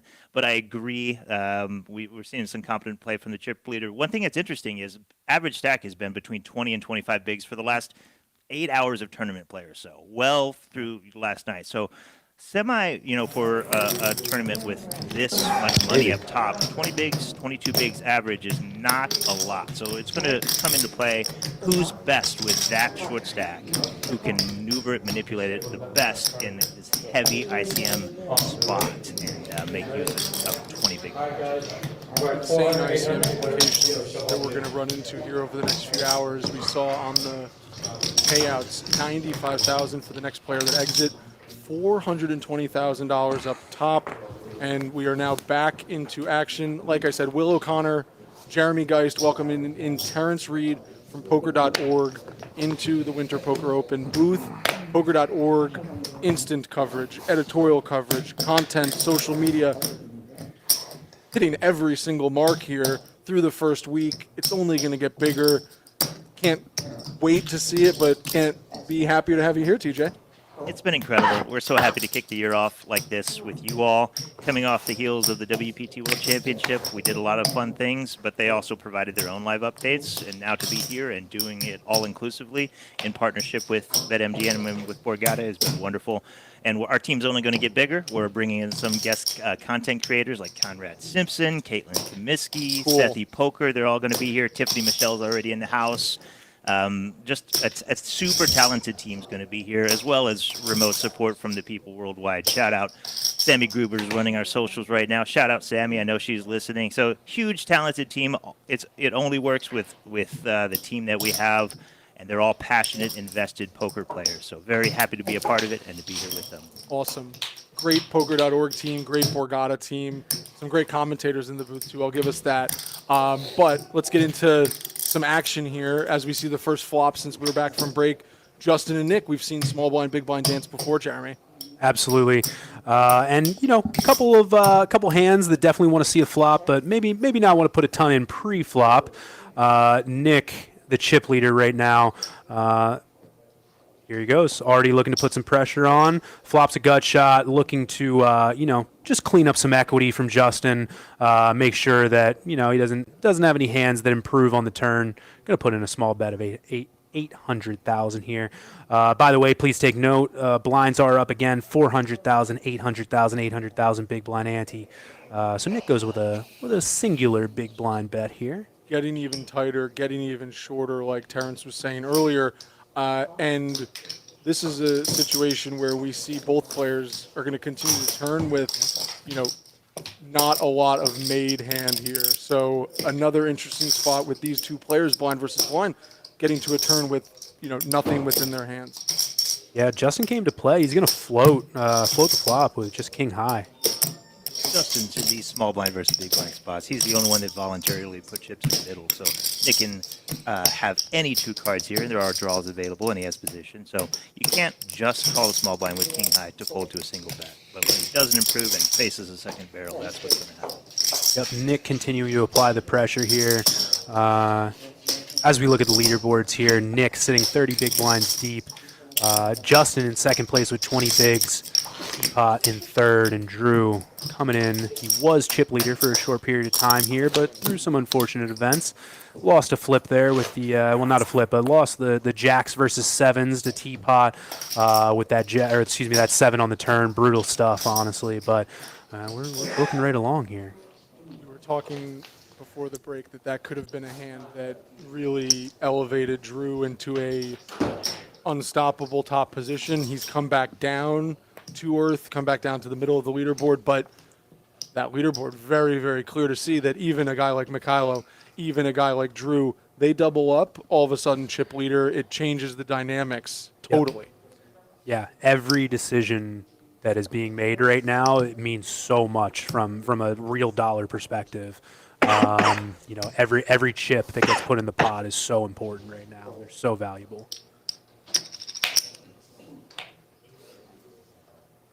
Holds the button. Justin, ace-4 offsuit, sitting on around 20 big blinds. The chip leader to his direct left. Any ace on the button is going to be an open for sure, but he does have to worry with these ICM implications. He's not the short stack. The chip leader's on his left. He can just be squeezed so often and so easily that he's going to take his time and think how he's going to respond to that before he even faces it. But it's definitely an open here on the button when he finds an ace. If it's definitely an open on the button, the small blind with this kind of hand, this stack, the options are endless, right? Small blind with the king 10 off. If he is going to play, it's going to be a raise, and we see that here because he wants to force Justin to play for it all with what is likely in local range, and that's what we see. Can't even call it off, even though he has the best hand so often. Very nice work. Very nice pickup there from Nick. Really strong from Nick. Justin, as we can see, still second in chips. No, I know. Nick now I know starting you to feel kind of pull obligated to ahead. respond, We but- mentioned Justin chip leader coming in. I think they just don't Terrence, realize that it's anything distracting. of note Yeah. yesterday how Justin got there? Any big hands or just slow, steady climb? A little of both. He played very confidently, applied How'd that pressure work? very well, picked his spots little annoying, carefully right? against the opponents that Just- he yeah. felt were unwilling to put the money in. So won a lot of pots without going to showdown, but he also eliminated multiple people once we reached the final two tables. In fact, and he had a pile of chips. He was at 23 million yesterday with Whoa. 16 left. Whoa. So he's been coasting since there. Obviously has less than that now. But Bin Wang was 2 seats to his right. Funny thing happened with Bin. Bin opened or Bin folded the button. The small blind looks over at the big blind with 23 million and says, "Do you have me covered?" And the whole table laughed. And then Bin pipes up. He's like, "I'm pretty sure he has the whole casino covered. Like 14, No one else in 14, the 15. casino has 23 million of anything right now." So yeah, he's had a big stack for quite a while and used it well, but sometimes it's so frustrating when you have 23 million with 16 left and then you peak there and you just can't keep accumulating as you know you're supposed to do as the chip leader. So how do you manage those expectations and realize that you're no longer in that position anymore and you have to tighten The it shoe up? is on the other foot. And I also think we saved it for the reporter. We're letting the reporter lead the way here. We almost had GPI and WPT Player of the Year Ben Wang make the final table. When did he go out? He went out in 9th place. 9th place. So he made the final table, just didn't make the stream table with the last 8. Yes. But it was really incredible. Bin Wang and Ari Engel sitting next to each other last night. Those kind of moments make me appreciate this job, to be able to experience that and see that firsthand. Those two guys battle with all these other less experienced players and how those dynamics work. Yeah. But at one point, Ari noticed when him and Ben were on the same table when we had 2 tables left. And Ari said, "Ben, I think we're the oldest guys at this table." They're both 40. Yeah, they're not old guys. They shared that last night. They're both 40 years old. And they noticed it. Then they combined to the final table, and Ari goes, "I think we're still the oldest guys at this table." So yeah, Ben and Ari, when there were 9 players left at 40 years old, were the oldest people at the table. And then Ben went out, and Ari, 40 years old. And they talked about playing a little more last night when we bagged up around 145. Dropping us down to maybe 6 players, and Ari spoke up and he goes, "You guys want it. I don't want it. I'm old." We're bagging up. So good for him for speaking up for himself. That comes with experience. As a viewer, I want all of the Bin Wang and Ari Engel action, but as these players sat around and watched them, both unfortunately get eliminated, I'm sure there was a bit of a sigh of relief that we don't have to go against the GPI Player of the Year and Player of the Year, and Ben 9th, Ari 8th, the 2 best players we can say at the table gone. Yep. That's music to these players' ears. And it looks like we are going to have an entry into this action with Drew in the big blind facing an open from Tanupat on the button. 11. Both players nearly identical 5. stacks.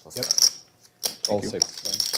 Super interesting spot because both these players obviously don't want to bust. That's standard for anyone. But because neither of them are the short stack and they have very similar stacks, if Drew were to respond, and he does have some non-all-in 3-bets with their stack sizes, can put a lot of pressure on.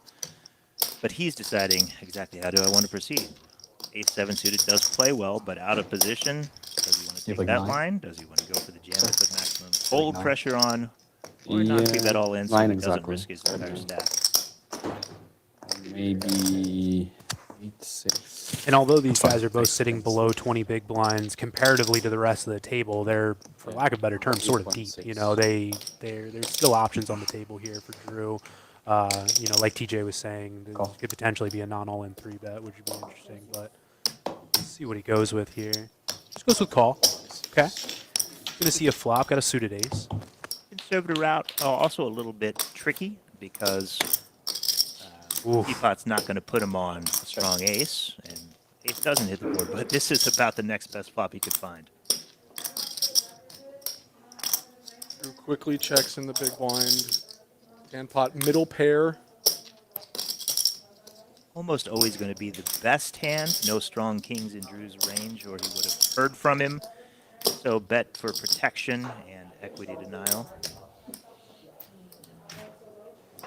There may be some situations where Drew could go with a check jam line here, but on a king high board specifically, it's going to be a lot of, or at least a little bit tougher because you know, the pre-flop opener can have a lot of kings in his range, obviously.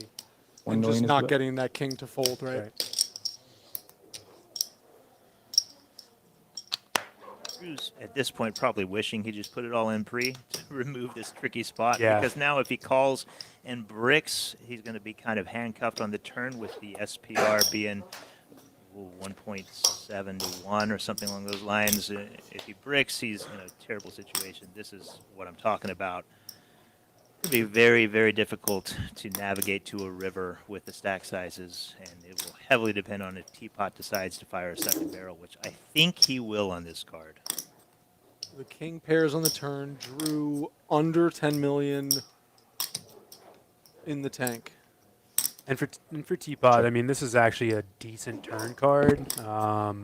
You know, your opponent just has less combinations of kings when a second king hits the board. And like Terrence was saying, if we have big king, we've heard it earlier. Yeah. So he never has king queen, never has ace king. Right. Rarely has king jack. King 9, king 8 raised the flop a lot, so he's not worried about any of those. And here we are with an even. If his 9 wasn't good, this queen's some insurance. And it was after a check back on the button, so maybe one part conservative from Tanupat. But now an interesting spot with Drew. Terrence, this is what you were talking about. You call flop and then brick. Where are we at now? We're kind of just floating. He's going to be very, very tempted to believe that his ace high is good, which it depends the line that Teapot decides to take. I think a bet for value is definitely in order if it gets checked to him. Drew's deciding if he needs to bet, if he needs to try to get Teapot to fold a better hand. But at this point, what better hands would Teapot not hit bet? And the tough thing for Drew is when you hold the ace-7 of diamonds specifically, that's what you want your opponent to have typically. If they have a bluffing range, you want them to be holding the diamonds. So it's really tough to put, to put out a bluff in that situation. I'd love a very small bet, and that's what we get. Yep. 1.6 million from Tanupat.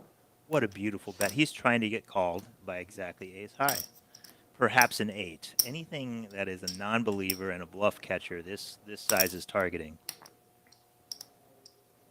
Really good value bet from T-Bot here. And as you can see on the left-hand side, action, pre-flop, flop, turn, river. And now Drew, under 10 million, facing 1.6 million. Really, really important decision here for Drew O'Connell. He has to call 1.6 to win 8 million. If we take just the pure needed equity, oftentimes ace high is good here. But we know in an ICM situation that losing chips hurts much more than the chips gained. So he's weighing all that into consideration here and deciding, would his opponent bet for this small of a sizing as a bluff? He does know. Very good. And Jeremy, as you said earlier, chips are more valuable in my stack than they are in the pot, than they are certainly in other players' stacks. So Drew got away there. Tanupat, though, I think played that extremely well, and maybe to his strategy that we've seen, a little bit conservative, taking some time and being a little bit on the safer side, especially going up against a player like Drew, who's been really kind of forcing some of the action through the first few levels. And this is where you can see experience come into play. I mean, I'm not necessarily talking about these 6 guys at the table, but, in that specific situation where Tanupat was in, where it gets checked to him on the river and he's hit that queen, there might be a lot of guys that just take the pot, no big deal. I'm hoping that I win, but I think I'm going to. But going for that thin value bet on the river there is really what kind of makes that difference between the guys who are going for the win and the guys who are just kind of, hoping to just get that next pay jump. It's one of the things I look for at the table. When you're looking for players who are good or players you want to be careful of, thin value river bets kind of separate the great players from the good players. Yes. Being willing to make that small bet, trying to eke out a little extra value. Every chip you rake from those bets that other players aren't getting, that's how you make deep runs. 100%. Because if Tanupat is betting there thin on the river, not thin, but small on the river, and then Drew comes back with big, huge shoves, you're just in such a tough spot. You don't get to close that action. And Tanupat, it's a small bet, it's a small pot, right? But just to take that and win that little extra, and I think send a message that we're not just going to be checking back 2 pair on the river when we might not think we're good. Really, really well done, and I think that against a player like Drew, even more impressive. It's going to be interesting to watch out for if he faces a similar spot when he doesn't have it. Well, is yes. he going to bet small as a bluff to balance? He does the same thing in both spots. So we'll keep an eye out for that. These spots sometimes come up 1 in 100 hands that you just don't see them all the time. But as people who can see the cards face up, and we knew he had it that time, will he do the same thing with a thin bluff bet or a small bluff bet in a similar spot on the river? Yeah, if the queen doesn't come on the river, then what? What if?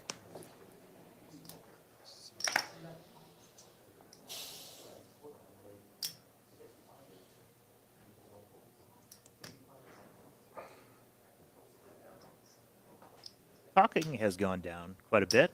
first couple levels. Yeah. We had some action. We had some talking. We had some joking around. I think Ari kind of lightened up the mood quite a bit. He's a very happy-go-lucky guy. Not really intimidated by the lights, cameras, action either. Maybe there's some of that here. We're not only live, we're playing for big money, life-changing money. But yes, Ari Engel is, for as good and as experienced as he has so much energy, even for a 40-year-old. For a 40-year-old. He definitely keeps it light, fun, and entertaining. And, I'm not taking away from his skill or focus or determination in any way. It's just when you've been to as many final tables as he has, this is another day at the office, right? And that attitude kind of rubs off on everyone else who try to elevate themselves to that demeanor. But now he's gone, and the pay jumps are, of course, getting more and more real. Tighten it up. We got a yawn on the right side, too. That might have something to do with it. A little bit of a late night last night. Let's get this man some coffee. Yunkyu puts it in the small blind with the king 6-0. He's the shortest stack at the table right now. Knows where to put the pressure on. Justin just doesn't have enough Good time hand. to get through. Less than 10 big blinds, both for you and small blind with any king. Like 6 high. Got to pick up those free chips as often as you can. Yes, sir.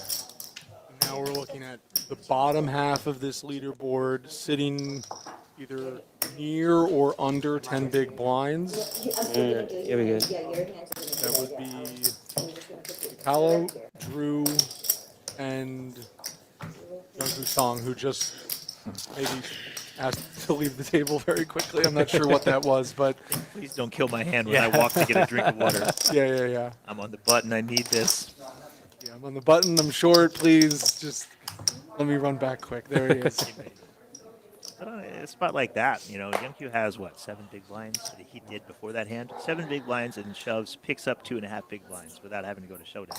That is a massive increase to his stack, and every one of those will separate him from the bottom. Fight his way back into a spot where people aren't waiting for him to bust. Table maybe waiting for Mykhailo to bust as the short stack. Jack 10 suited in the hijack with 10 big blinds. Not gonna be playing. Borderline, definitely pretty Give me a handy second. with sub 10 big blinds. Gets called, doesn't wanna, People- you know, a I'm in low. lot of people talk about risk premium. What do you have? Like the extra equity that you need because of the ICM. Nice. I got it. In a Maybe. non-ICM heavy Yeah. situation like this, you Thank might you be very happy to much. take that spot. Does boil it water? These other No, I'm guys do serious. something They to just. work What are you on, drinking? not getting pages. We saw Yunkyu. They're basically raised for a little bit more than half a stack. With the, I believe it was King 4 suited, gets folds out of the blinds. Nice little pickup there, 2 hands in a row. Right, Jeremy. So what's the difference? Small blind, he shows his entire stack. Button, he only puts half of it in, which is basically committing all of it. Why would you do that with 2 players behind? Yeah, so you put in half your stack. In the event that there's just an insane amount of action behind you, you can potentially get a pay jump. So if the small blind decides to, ship it in trying to isolate, Okay, 'cause and I know then what it Nick is. in the big blind wakes up with a huge hand, and also moves all in, he then has the opportunity to, send those cards back to the dealer and potentially get a pay jump out of, what he was formerly just trying to take down some blinds with. So smart man. I like where his head's at. At least I think that's where his head's at. Sounds right to me. Yeah. Yeah. He's doing something right. Yeah. He folds the ace and cut off. You seem to have a curious tone there, Terrence. Is it because we've seen King 5, King 4, and then we finally get an ace? Feels like he didn't even think about it. And I don't know what his borderline is, what he needs, what his range is in that spot. But it feels like an ace in the spot that he has near the bottom might have been worth I'm not saying a shove, but 2 big blinds to pick up 2.5 big blinds. I don't know if you guys Very tempting. I don't know if you guys just caught that, but Nick Funaro just sent in the 4-3 suited out of the small blind and got the fold. Teapot didn't have a lot of hand in the big blind, but yeah, talk about putting pressure on, man. 4 high. Let's send it in, and I'll take those big blinds. All in? Thank you. He went all in with the 4-3 suited. Okay, thank you. Let's go. At this point, it's probably correct Yeah. to jam any 2 Yeah. in his spot, which is a super fun spot to be in as the chip leader. Yep. Yeah. When you have permission to jam any 2 cards, you're living a good life. And on that last leaderboard update that we got, Nick Funaro has separated himself from the pack. 40 big blinds as the top stack. The rest of the players all under 20 big blinds. So he has the table covered by a decent amount and seems to be playing aggressively. I think we're going to see more aggression here with the Jack 4 offsuit on the button. Slightly different than the last spot. He now has 2 players behind. Won't be an all-in. But he does put the raising chips out there. Goes to 1.6. I think he has some folds here, but Mykhailo may have other thoughts potentially. Interesting. He has over 30 million in his stack. He's got a 15 million and a 7 million stack in big. So I would be curious how much more chips he needs in his mind to begin any 2 jam from the button with those 2 stacks on his left. Those 2 stacks and those 2 VPIP numbers that are each under 20%, the 2 quote-unquote maybe tightest players at this table so far, taking it all into consideration. I can almost promise you that if they both had 7 million, he'd be jamming anything. Yeah. As the chip leader, you get to start doing some fun stuff when it folds to you on the button. Yeah, just like TJ was saying, I really think he's right. If they both were around that 7 million chip mark, I think he's just pretty much open jamming most hands. When we were talking on the earlier portions, friends, family in the VIP room watching the live stream, Nick Funaro is Frank Funaro's younger brother, 21 years old. Frank is as close as he can possibly get to seeing all the action, and I expect him to be there until the very end. It's a lot of fun to see that, and a Jersey guy at home, 21 years old, maybe like the first New Year being even allowed to play here. Yeah. Very, very cool, and you're the chip leader of event 1, and there's 400,000 plus up top. Pretty awesome stuff. Good, Made my good hand spot better. to be in. I'd be pretty pumped up for my brother too. Yep. Heavy Frank dominated. played this event 9-7-0. well. Not as deep as his brother, but he's here in full support. He posted on Twitter this morning, posted Yeah, the no, support it's all good. saying my brother Made made no it. difference. Can't believe it. And people were like, nervous. Are you helping him? What's going on? And Yeah. full vote of confidence for his brother. He said he's not nervous. He knows what he's doing. Yep. We walked through some ICM spots this morning, but I'm just going to let him do his thing because he knows what to do. Really, really cool. And, what a way to start the year. And what a way to start the Winter Poker Open, right? I expect to see both of them playing a lot of these. What a way to start off. Just a quick 400K up top in event number 1. No big deal.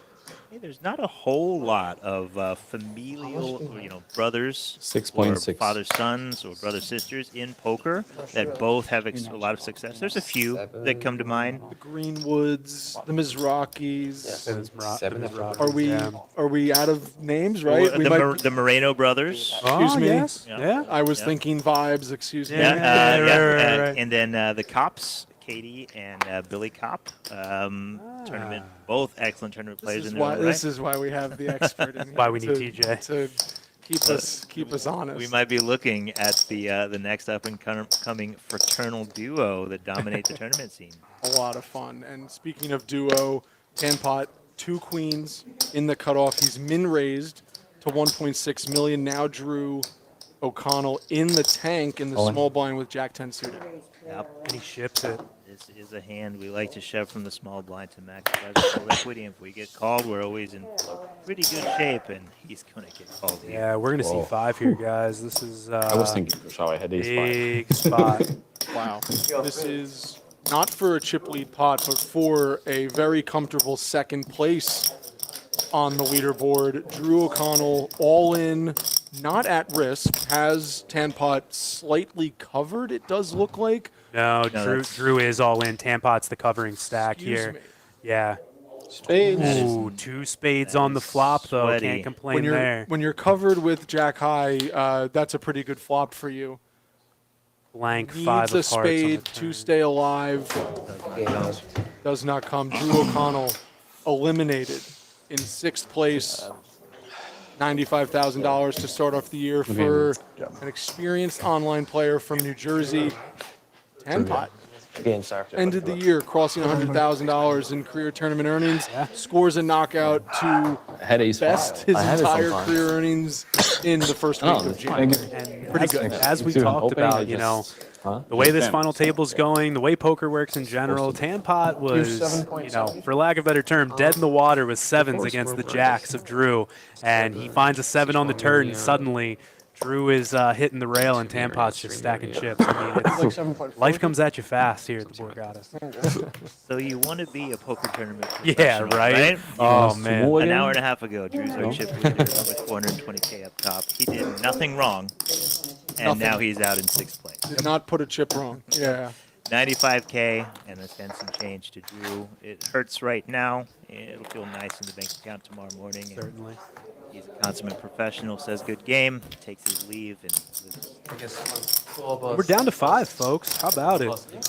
Moving right along here. 123,000.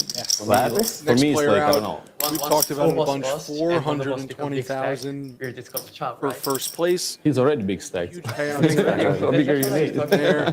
And with that, I'm not going to speak have, like, poorly of the group we have here, the 10, final 20, five, but we have kind of 50, exhausted 45. the experienced player list. Ari Engel, 26. Drew O'Connell, Ben Wang prior to this.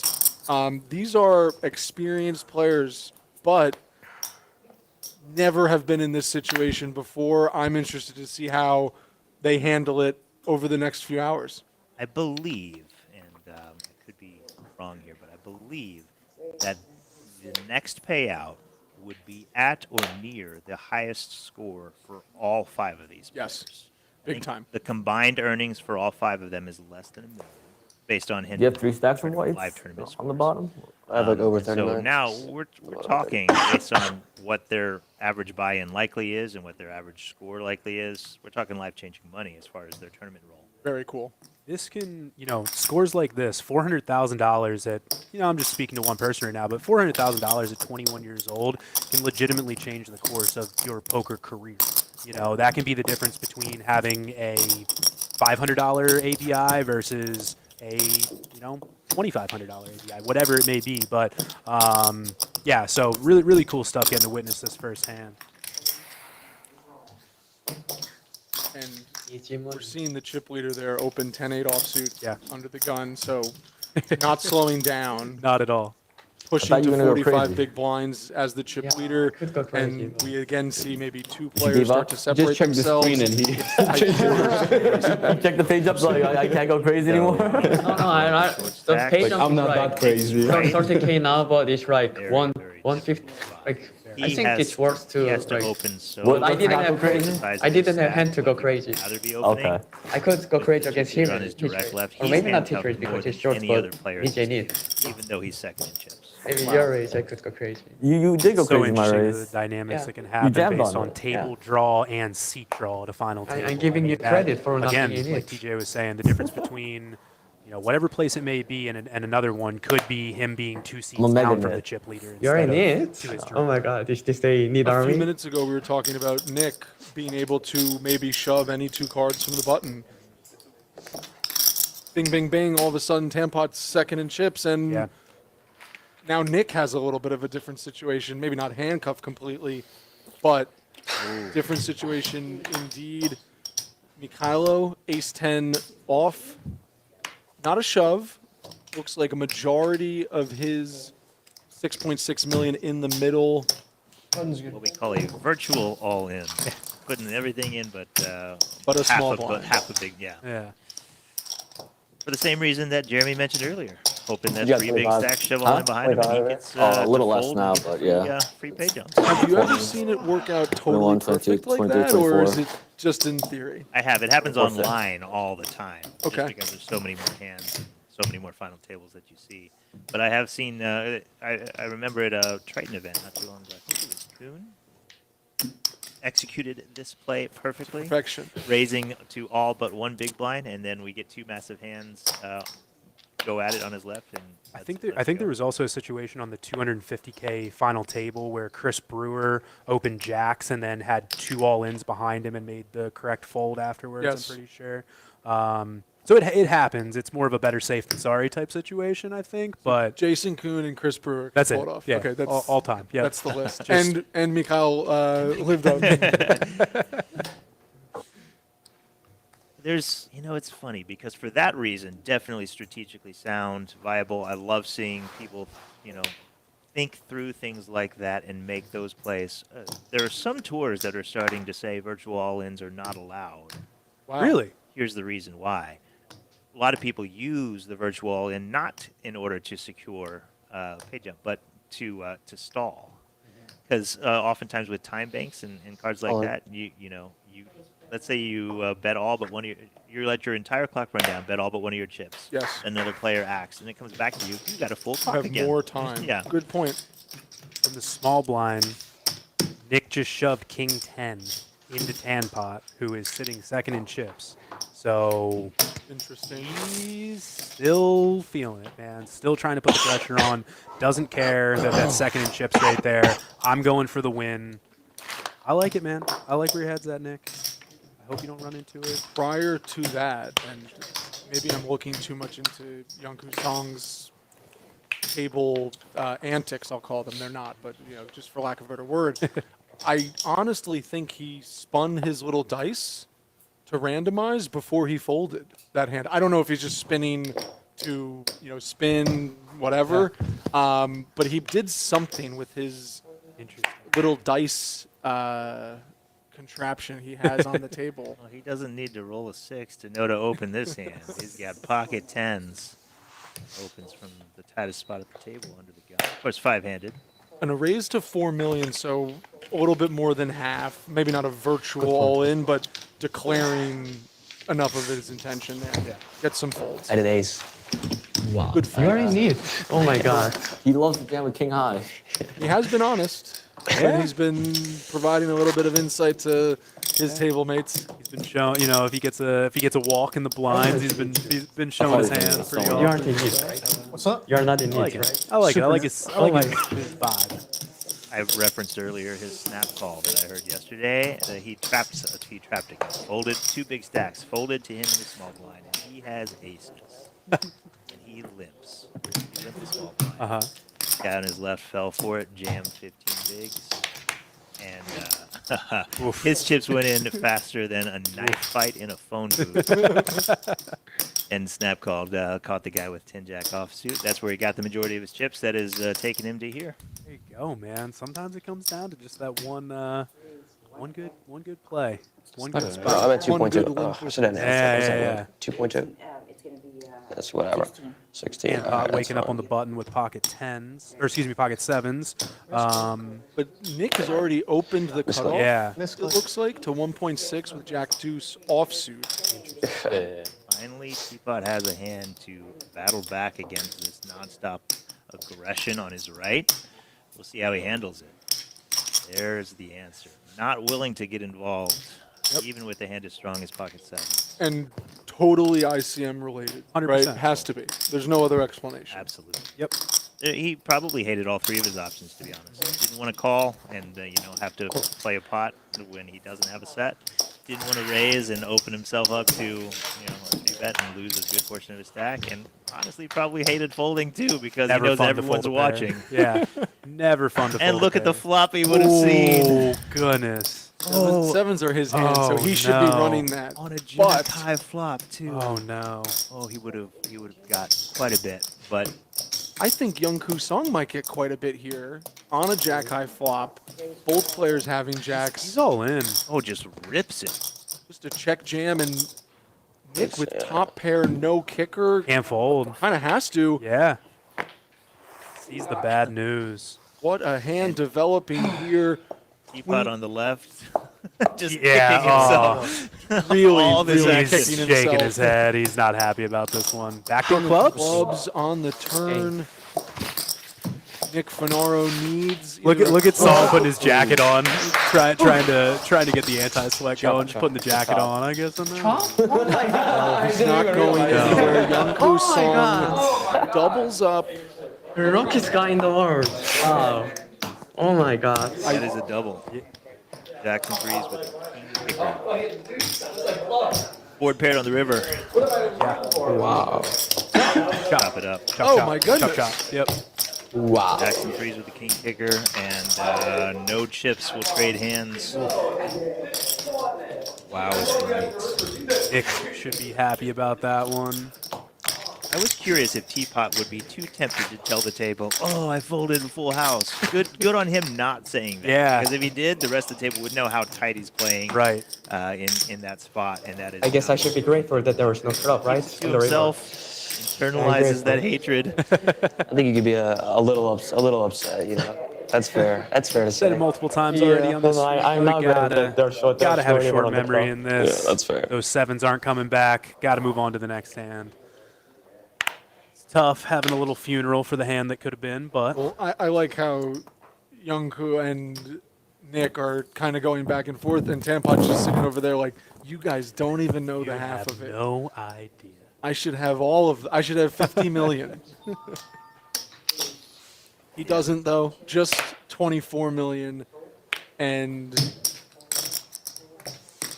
looks like we are going to fold through to the small blind. What you have? Looks like Nick is actually open from under the gun me open. once again. He did so last orbit with 10-8 off, and now he's doing it with 6.6, I 9-5 believe. off. And Justin, gotta feel like this might be the 8.7. time to take a stand. It's like Justin's doing Yep. some accounting, trying to figure out 6.6. here. If mean, I I fold define this that. I'm not hand, gonna who handle are it, the but short stacks that can still potentially bust before me. If I get it in here, Just over 10 big blinds. not to mention it has to be taken into consideration. I know we can see the cards. It's 9-5 offsuit, but this was an under the gun open.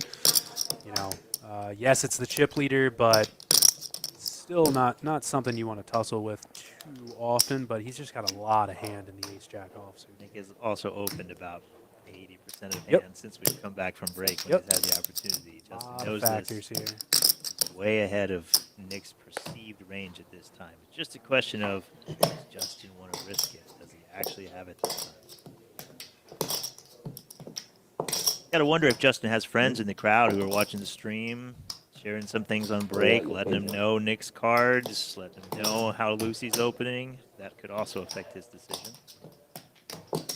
All in. Wasn't maybe trying to make the point when I brought up Frank being behind. Something tells me that he's feeding Nick all the relevant information that he may need. This is a guy who has a lot of experience playing big stakes, and they're getting bigger and bigger here. And something tells me that he had a nice debrief with the team on a break. And by the way, Justin did just ship it in there and got, I'm just good. got the snap fold out. If I know Justin's game based on yesterday and today, I have a feeling he was always shoving there, and maybe just taking his time with every decision, but also perhaps wants to might get called by a worse ace if it looked like he actually had a tougher decision. Ace Jack is just so high up in his range in that spot. Shortest stack in the cutoff. New York's Mykhailo, Lendel.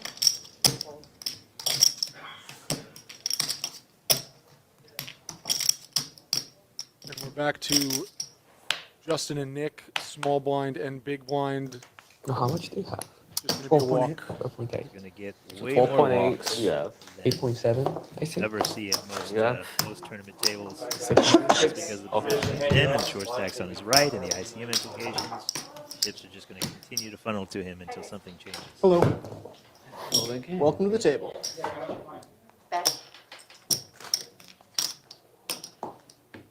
As we take a look here at the cards getting shuffled, want to give a big shout out to all the dealers that have been here at the Borgata Winter Open so far. Some excellent floor staff dealers across the board. Make sure you guys get on down here. Seriously, there are some awesome events going on. We talked about players coming from all over, dealers also coming from all over. Seen a lot of familiar faces from across the U.S. circuit, and Same. I think we will see more and more big names, big players from all over the country, maybe even the world, as we head into the bigger events. Big hand for Mykhailo here. Another 6 points. virtual in. Not sure if we mentioned it or not, but if you take a look, the blinds are up to 500, 1 million. So Find big. it somehow. Huge. The shortest stack. What? Mykhailo has Jack, 7 King. bigs, finds a monster. Yeah, Robert. It's no You could have doubled me That's up. always Come on. brutal too. Just wait. You want to take that risk? You've been folding, You want that folding a couple rags every hand. You finally get the AK. Probably. Oh, sorry, I use this one. Why not? I'm the smallest. Okay, can I use this one? I would like to. Thank you. Would you want the blinds or do you want the double? You did the whole Or time? Yeah, I didn't even flip? realize that. That's not easy.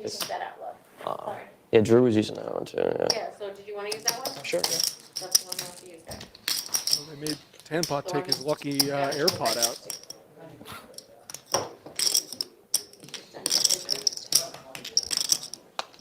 He'll be just fine. 5 players remain. second time. Say thank you. I also I might want them too. What if I have pocket twos? The last time was a face card. This time was a deuce. I think. Do you see diamonds exposed? Use the diamond exposed. As we say that, he goes, well, maybe I wanted that too. What about the pocket twos, I want the duckies.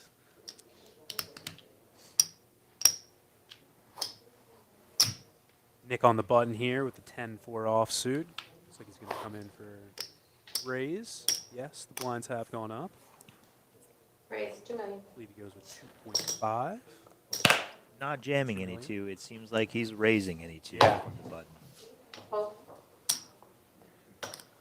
Mykhailo now sitting with just 7 big blinds. King is often the best hand. Yep. Not good enough to put it all in though. Playing it safe. We're in there.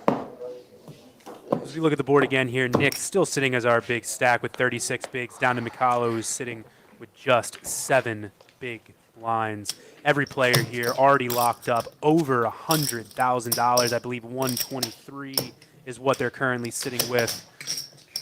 Strap in, guys. Pretty good. A lot of money to be won here.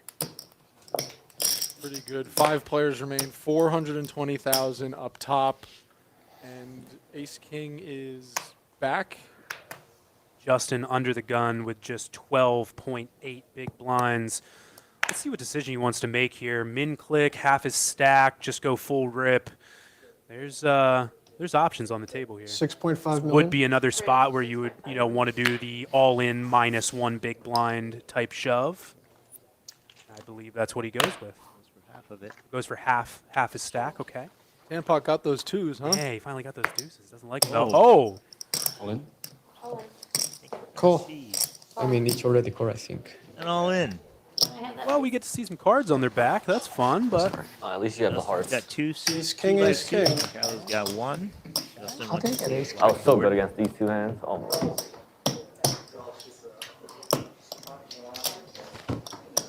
Is there going to be a cold deck fitting for the Winter Poker Open? Brr. There is not. Ace, That's a chop 10, board. 9, rainbow. Chop it up. Winter Poker Open, we got this logo here. I'm kind of a fan. I think I like it. The snowflake, and this is coming from a guy. Look at the case Ace. Coming from a guy who hates snow. If I never see another snowflake in my life, a real snowflake, I'll be fine with it. I'm living in California now. I don't have snow out there at all. But for me to like it, it's real. not a fan of the slopes, T? Oh, goodness. I went skiing one time. It was hell on earth. Not a fan.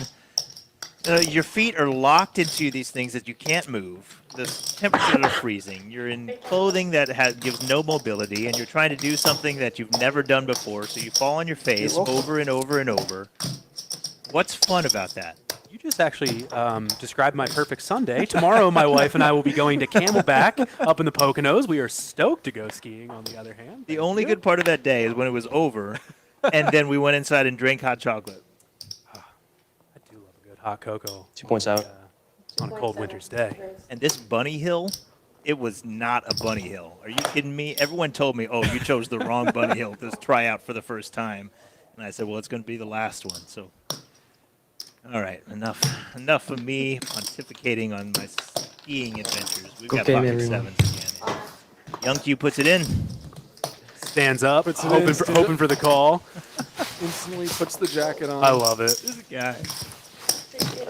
Nick not able to call. I didn't know there was a core deck. Really? Did you count his stack? I like how he I did. takes it all off before he sits down. And I'm here for it. I want to see it every single time. As soon as the chips go in the middle, stand up, put the jacket on. I'm about it.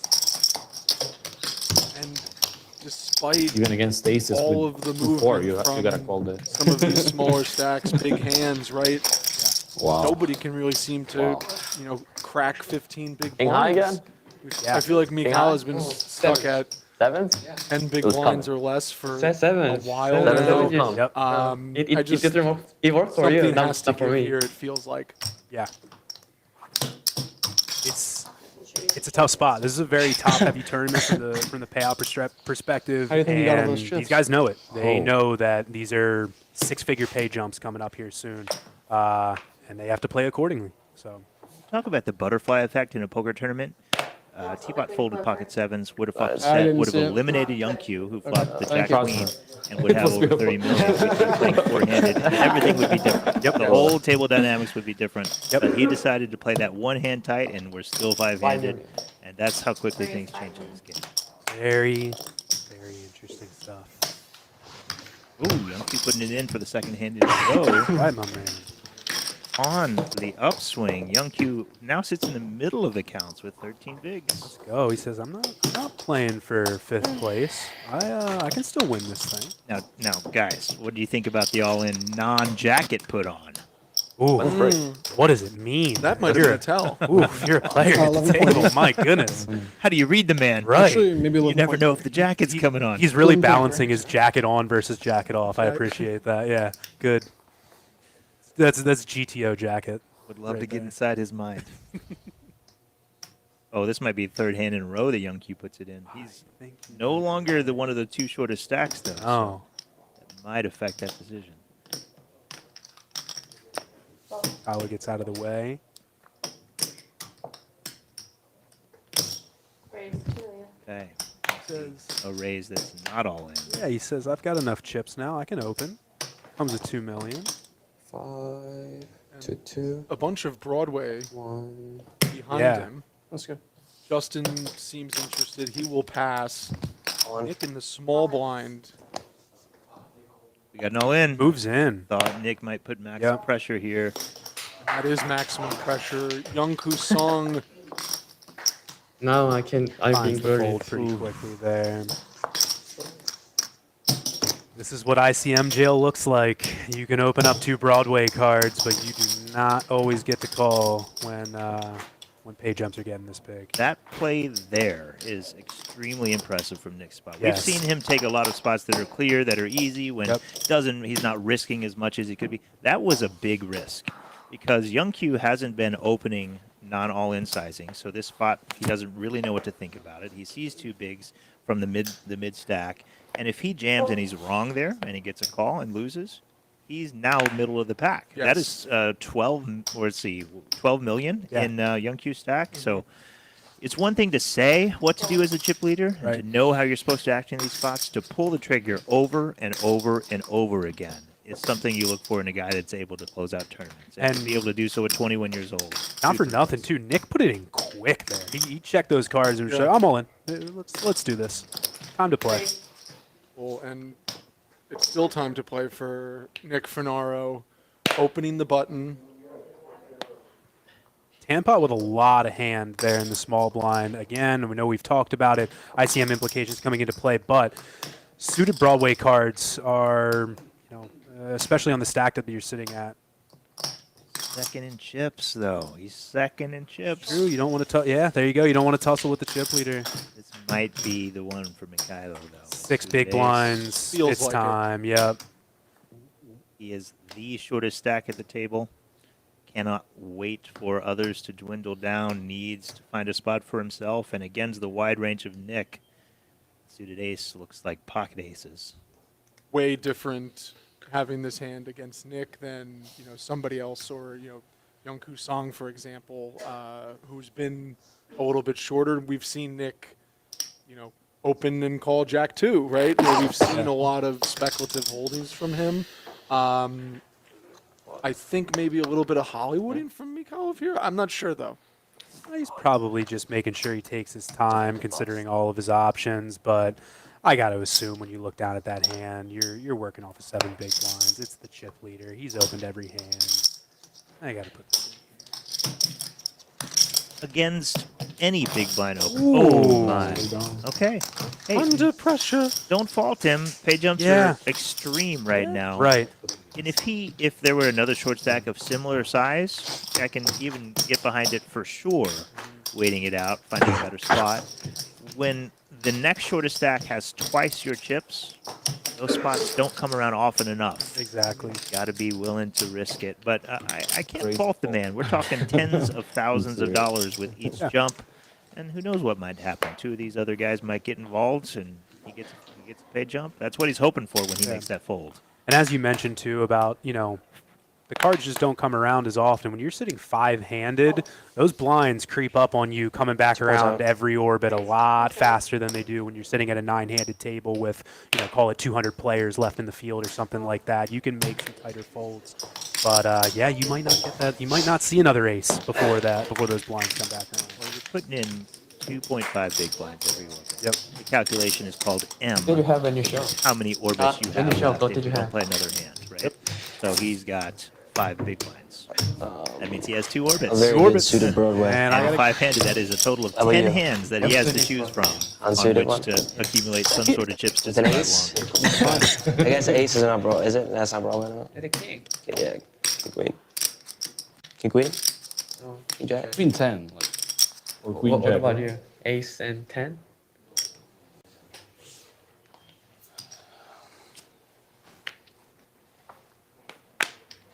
Let's see if Nick 2.7. continues Raise 2.7. forcing the action. It literally is any 2 cards, right, guys?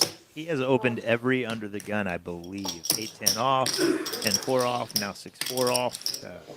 Until somebody punishes him, why stop? Yeah, exactly. And What another weird I was going to spot say for for the- Mykhailo, right? Like, you are just handcuffed. It's queen jack. It's not an ace high, right? Almost. I think the one is what pressure does. Players are Only hand folding today I hands think that playing is ace king. are way ahead Yeah, of Nick. And you're right. now Keep maybe that I in don't mind. want to say running away with it because things can happen Keep so that quickly. in but mind. 43 big blinds, the next biggest stack under 20. And there's no one happier that Mykhailo is still in here with 5 big blinds than Nick. Then Nick. Nick is giving him a fist bump every time he makes 5.6. these folds because it's letting Nick do more of what Nick wants to do. And every time he opens to, call it 2.5 big blinds and picks up 2.5 big blinds, it makes it worth it. It makes that opening every single time worth it because that one time that you get jammed Which on, I know who parts. cares? I just We've picked it up the last 4 accumulated so times, many. right? And I'm probably going to pick it up the next hand, too. Now Mykhailo has let his chip stack get to this point where at 5 big, when we have 7, 8, 9 big blinds and we shove No, over it and wasn't open, a second. we still have fold equity. yeah. It's a chance that our opponent will fold. When somebody opens to 2 bigs and we shove 5, it's just you're going to get called. So now you have to win at showdown. Yeah. Very good point.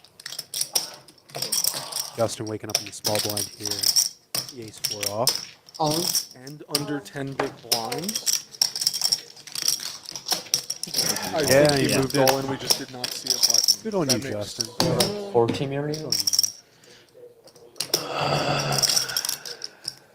30, Really tough spot 40, for 40. Kyle over this next 41. orbiter, so he's about Yeah. to Nice. be under the gun. A really big percentage of his stack is going to be in the next hand. A spot nobody likes to be in, right? Right.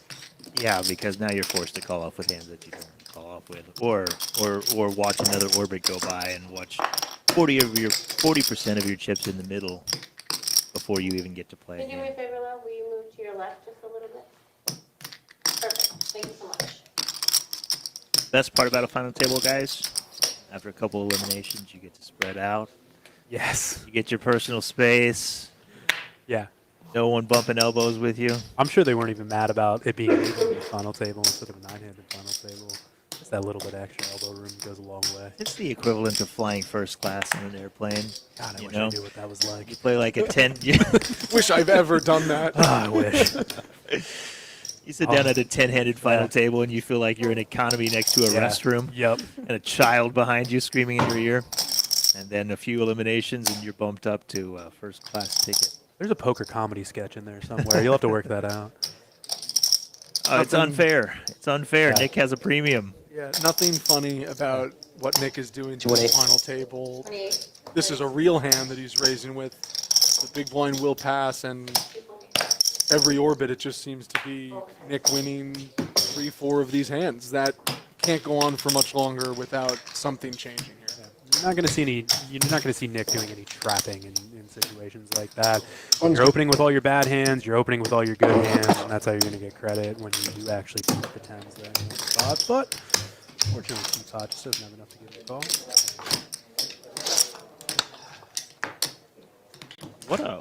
What a display for his first live final table. He looks like he's done this 10, 20, 30 times. He knows what to do. Yeah. Knows his role. Plays it perfectly and does so with no fear.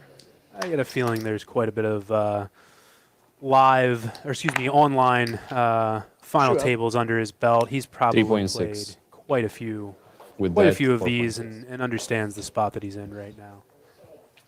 4.6. Justin doing some accounting, trying to figure out where he wants to be.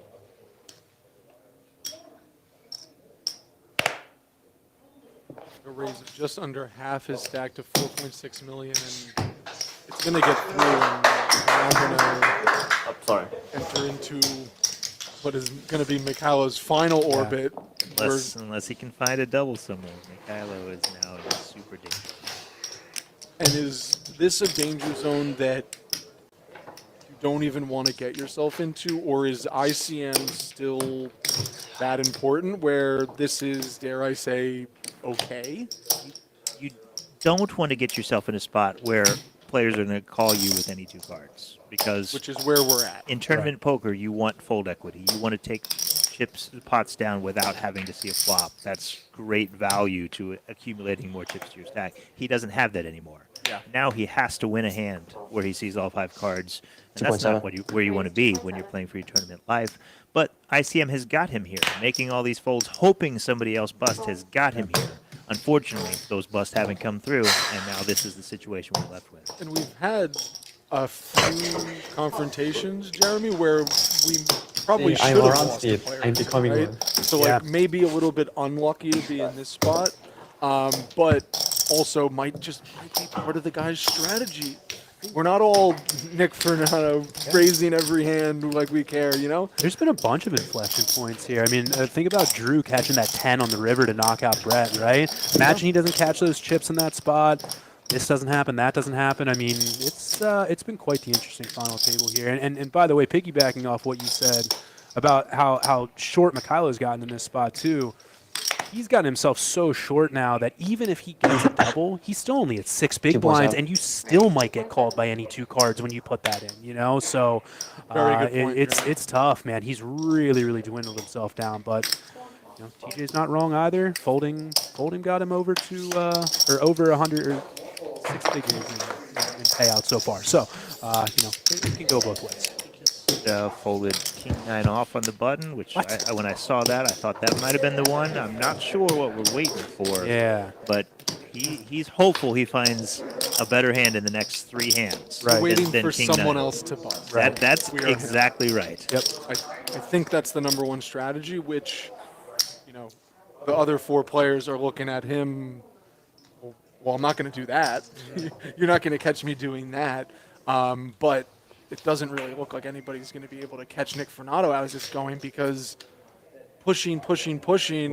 Ooh. As we said, And Mykhailo will be pushing. Mykhailo says, I told you I'd find a better hand. Not so fast. A6 you guys were talking about? My bad, King Mykhailo. 9? My bad, man. My bad. You fold all you want, buddy. You wait for those black queens. But watch this. 3.1.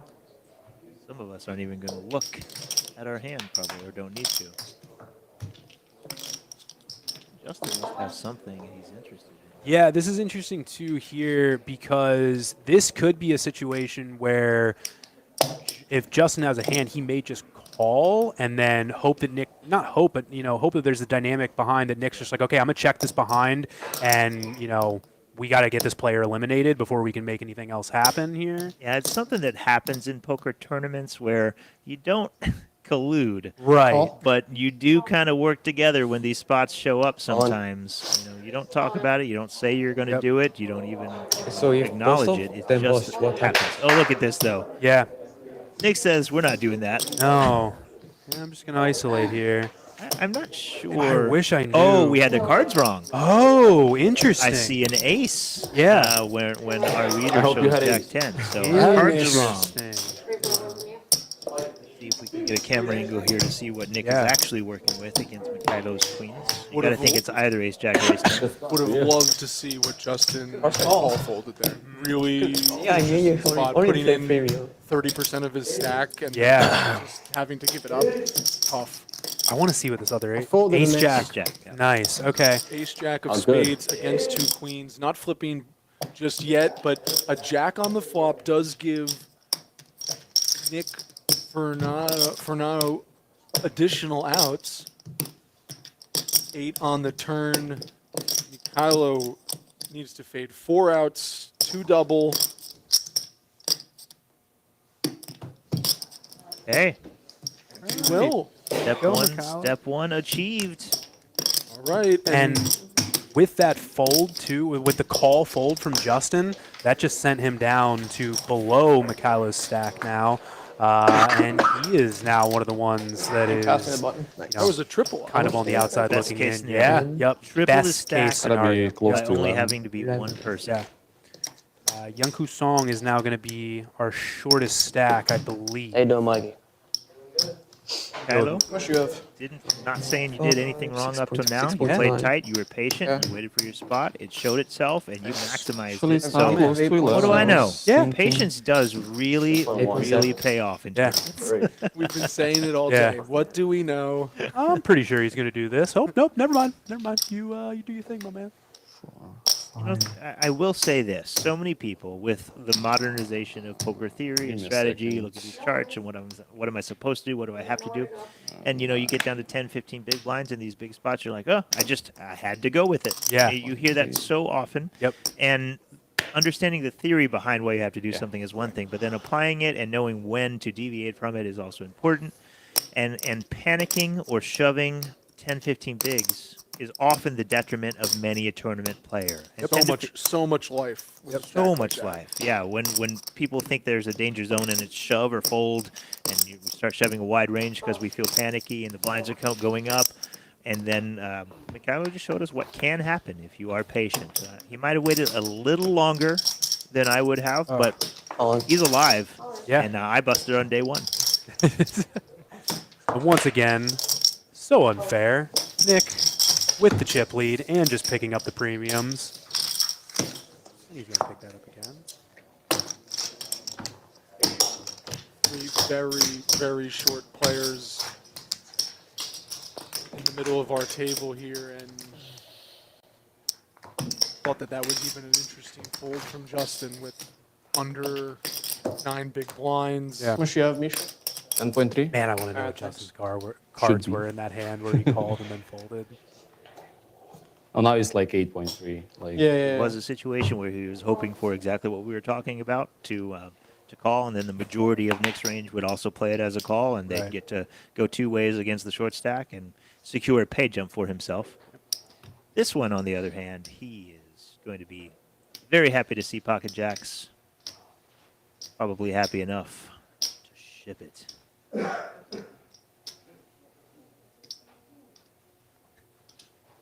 The way you put both of his hands down there, I thought he was going to push it in. It was a little bit of a pump fake. Yeah. But Just being deliberate. yeah, I think he's just getting a little bit of a Hollywood going. And I believe these guys are all going to go in the middle here. I was I on me. assure you, if he folded that. Oh my god. Probably both staring at you. He didn't even know it was on him. I'm all in. Oh my gosh. 8.7. All right, that explains. And then just immediately jams. Yeah, no Hollywooding. Oh, it's on me? Oh yeah, I'm all in. I was like, I understand the first 20, 30 seconds. After we get to a minute of thinking here, pre-flop with jacks. I I'm thought not you sure were what's thinking about happening. going all in. I thought you were thinking that. already. Yeah. No big deal, my man. No big deal.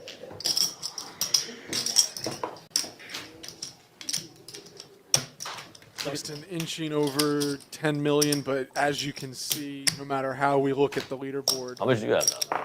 It's like 5? 5 points? Yeah, we're at 4.9. extending his lead, separating from the pack. Still 5-handed though. We have about 85 million chips in play, 45 million of which belong to Nick. So he now has over 50% Wow. of the chips in play. And if you guys are just joining us here, again, this is event number 1, Deep Stack Kickoff, $2 million guaranteed. Every single one of the final 5 players have $123,000 locked up, and they will be moving all the way up the line to that $420,000 first place prize. So they are all so graciously hoping they win. They're continuing to put pressure on the rest of the table.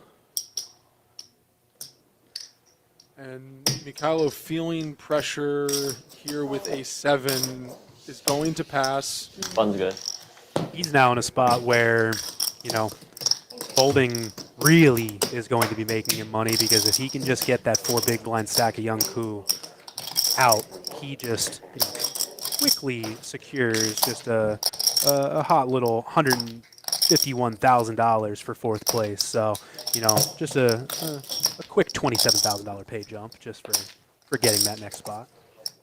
I see him as one of those polarizing conversations. Yeah. Because some people don't think you should change your play at all. Then some people invest everything into it. One of my favorite quotes about ICM is from Nacho Barbero, high stakes player.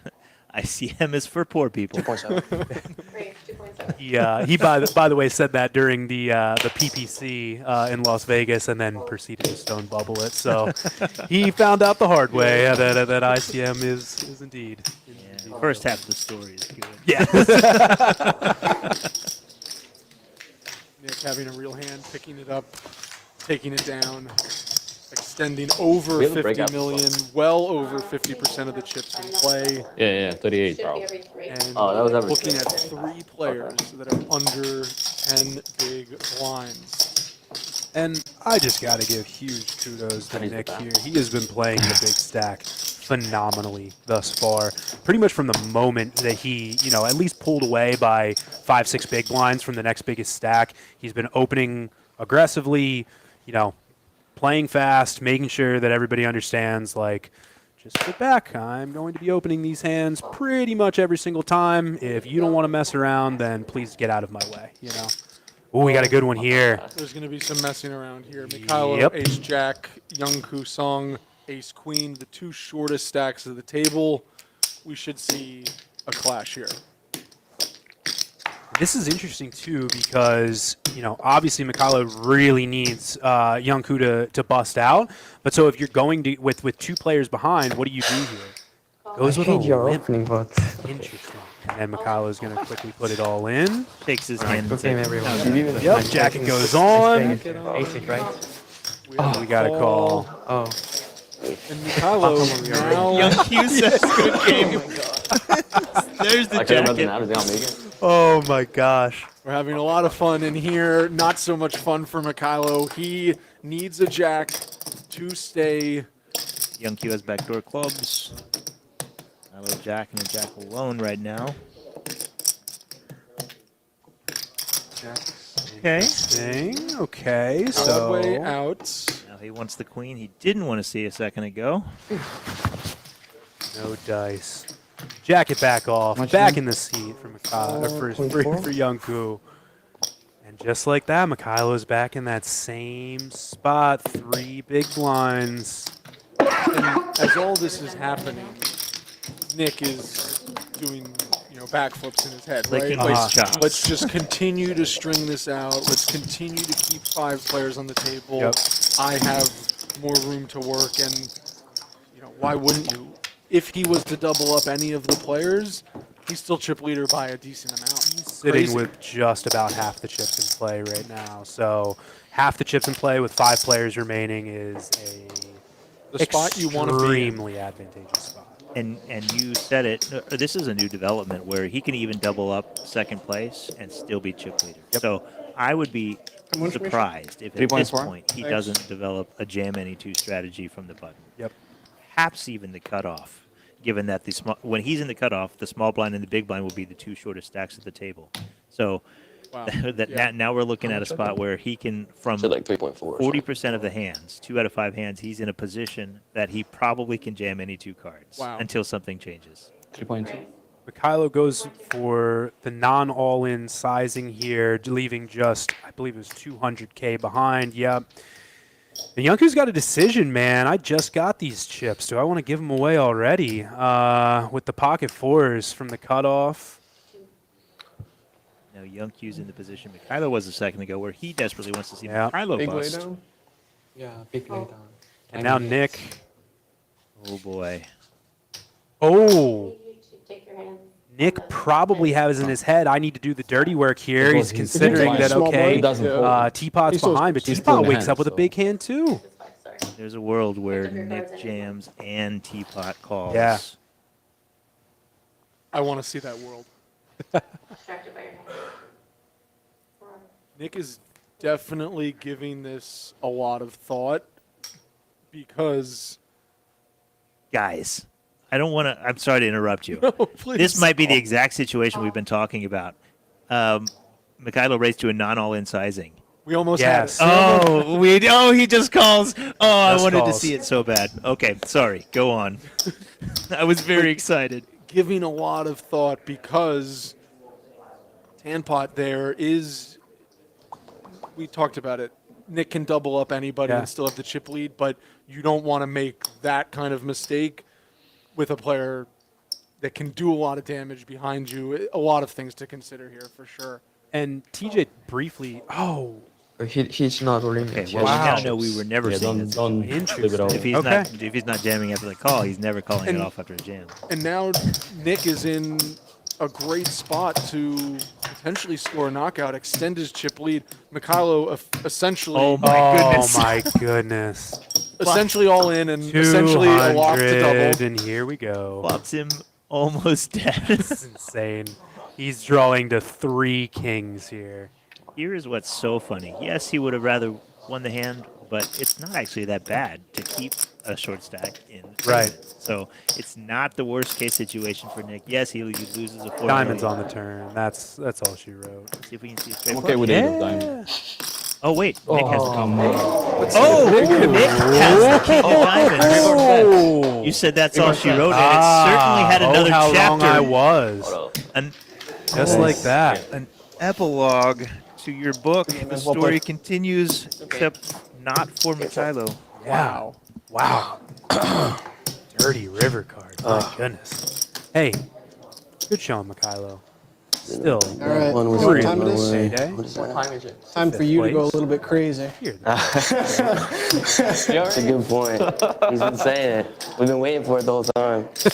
You've been pretty excited. What crazy? Are you in net? Yeah, I it. Well, I mean, I was not on it, but I was on it, so I became I've in played it. every single playable hand, I promise. You are the big blind. You are the big Oh, blind. sorry. Yeah.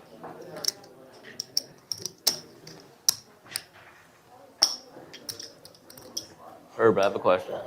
Is there bathroom break anywhere time soon? Is there bathroom break anytime soon? Then there were 4. Yeah, I'm cool with, we can do it on schedule with break if you're For ready to go. now. I'm cool with it. Break. That'll be like 2 Not, balls. I'm not pointing at anything directly, but Nick just moved all in from the button with 4 high. I love it. No more Here we go. 2.7, right? We now live in the world where any 2 will do. Here we go. 11, 9, and 8 big blinds in his opponent's stacks. He can shove any 2 cards. Now, if anybody knows anything about East Coast poker, there's a bit of a stigma with East Coast poker players about chopping final tables well before maybe a normal group would chop a final table, but I hate to tell you guys, I don't think we're going to see any deals you having being the big made at this blind? final table with 6.1. 57 big 6.7 blinds for plus Nick that. and the next biggest So stack being 7.7. 11. And here we go again. Oh my goodness. Just, chip leader, waking up with premiums, no big deal. I was And just open jams for the whole table. I was interested to see if he would non-jam his Yeah. premiums. Nope. The answer is no. He's jamming everything. Back to business. This should be a fun little time for Nick, even more so than it has been. 8.8. He is jamming. He is now jamming any 2 cards 6.7. every time it folds to him. Soak it in, my 12, a friend. little You under are 12. young. You have got a chip lead on a big final table. Playing You for say 6? big 6.7. 6 figures. 6.7. Okay. Strap in, my man. Happy to watch it. Easy life, right? Easy life.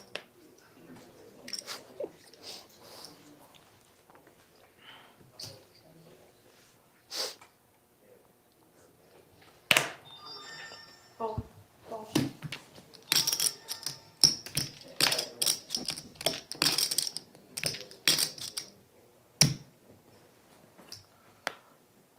Justin looks like he's considering something from the small blind here.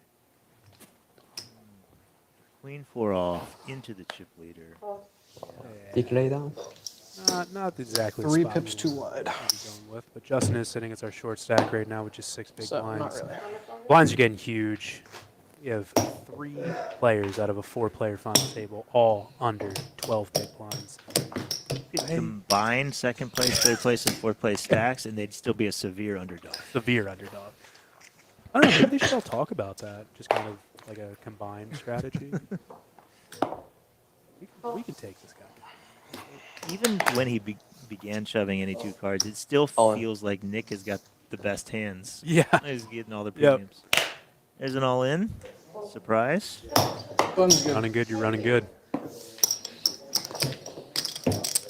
I need Yeah, ace to man, I punish really him. just can't say enough, man. Out of a You wanna do even 21-year-old chop? to come into this table and just be I think so. really not missing a beat on, Even on chop? playing the big stack well.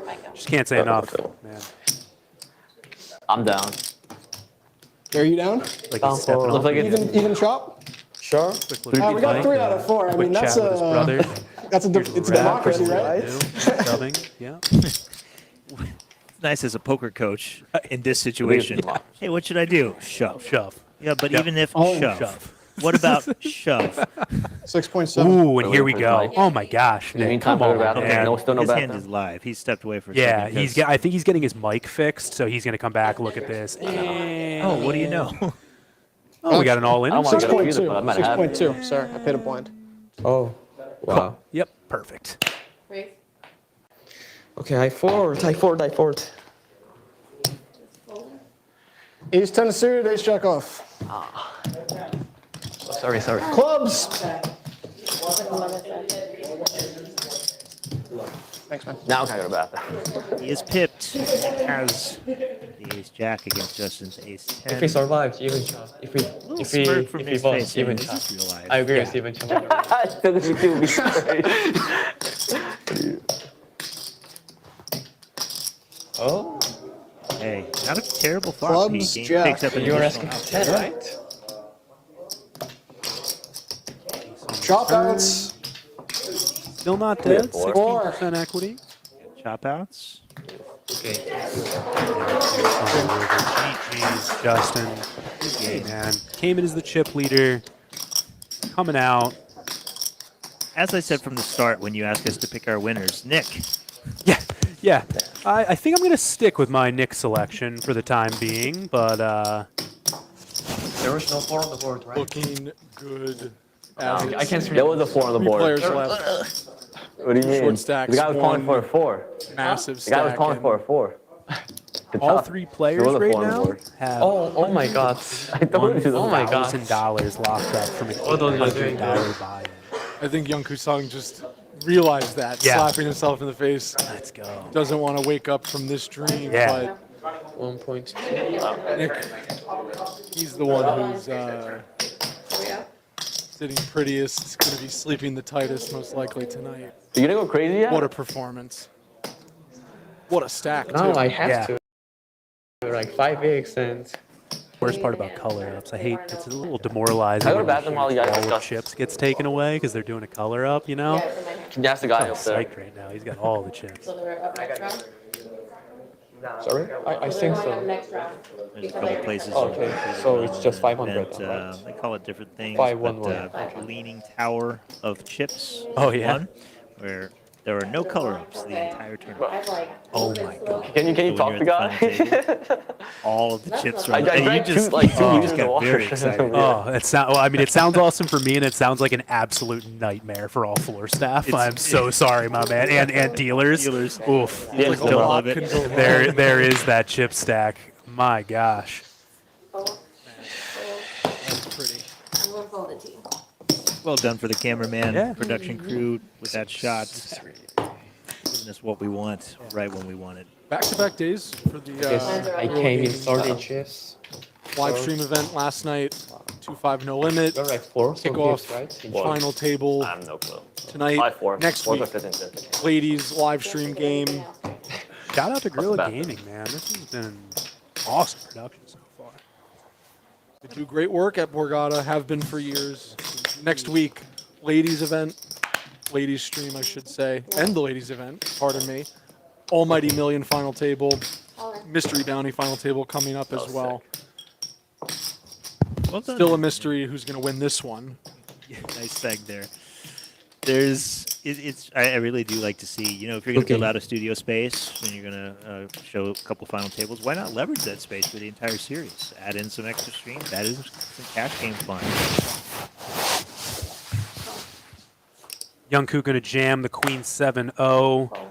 Nick waking up with the Queen Jack off, and he is going to put the chips in. And just like that, guys, we have another race. 7 for work for the you, right? It place. should work for me. He's lost with Yunkyu sticking with Now it's 7 his is coming. same strategy of putting the jacket on, saying nice hand before it's even seen the run out. And Nick's Let's take sticking those with down his there. same strategy of having the dominating hand, which just makes his life so much easier. Bold strategy, Oh. Colin. Let's see if it pays off. Okay, no Ooh. steps. Five, RTK four. 3. Okay. All right. Yunku open-ended. Flops open-ended. Alright, All kinds of opportunities now. King on the turn. Not going to bring in No any 10 Yeah. outs. help. 10 outs one time. And outs one time. Okay. Doesn't want to Yeah. look because it's not what he Okay. needed. Yeah. Yunku Song Okay. out in third place, $181,000. A great start this might to end before his my bad. 2024. Huh? And the first Oh, table of the Winter Poker Open, the first final table, is down to its final two. We made it. We did it. We made it. I think, according to production staff, we're rearranging some chairs now. Gonna put them on opposite ends, and got to see our mugs for a second. Like we said, rearrange some chairs, set up the final table for heads-up play. something's happening. Two players coming back, 420,000 up top. Don't miss it. We'll be back soon, guys. It's not a break right now. Let's go. I know. Or we could just hang out Yeah. for a minute. You know, they're I'm fine just with that also. rearranging chairs. Unmute it. unmute the string here. What we have seen today at this final table, I don't want to start anything off with like too big, but masterclass of big stack play, like you said, Terrence coming in, knows the role, playing it to perfection, and maybe hasn't put a foot wrong here. You know, last night when he's probably talking to his brother, or this morning when he's studying ICM spots, they've gone over these. He's been told what he's supposed to do. He probably already knew what he was supposed to do. But this is the first time that he's been tested. Can he put it into play? Can he pull the trigger when he's supposed to? And thus far, the answer has been yes, repeatedly, over and over and over. Do these live streams live on YouTube? They do. In the archives? Yes. If you want to learn how to play as a big stack, watch this tournament. It's really, really easy to sit in front of your computer, look at charts, look at strategy options, see what you have to do. But when you're sitting at a final table with $420,000 up top and you look down at the 640 and you jam it in the middle, I'm sorry, man, you're doing something right. I got the utmost respect for it. So, Nick has really just he's excelled here. I can't say enough about how well he's played, and he's going into. And he's gotten basically all of the knockouts thus far as we inch towards the end of this final table. He's going to be going into heads-up play with, I don't have the math, but 95% of the chips in play? I'm not sure, but... One of the biggest heads-up disparities Yeah. that you'll see Yeah. at a heads-up table. I think about when you go back to the start of this final table, there were two stacks that were somewhat similar size. That's Nick and Justin. They were sitting right next to each other. Nick was in position, and position matters a lot in this game. And I go back to that first hand that we saw where Justin opened up the small blind with the king. Yeah. King 4 suited. And Nick found the call down with third pair in the 10 jack, and that changed the chip lead. Definitely. It gave Nick the chip lead, gave him confidence, gave him position, and from then on just pretty much never turned back. So that one hand kind of set up this snowball of Nick collecting all the chips, and he's taken every opportunity. Also had a lot of excellent hands to help him along the way. Yeah, that was mixed in also. Found his spots well, and then found some pretty good spots with good hands too. So. No, and I was laughing earlier. I kind of feel bad about this view in the middle that we're seeing on the table.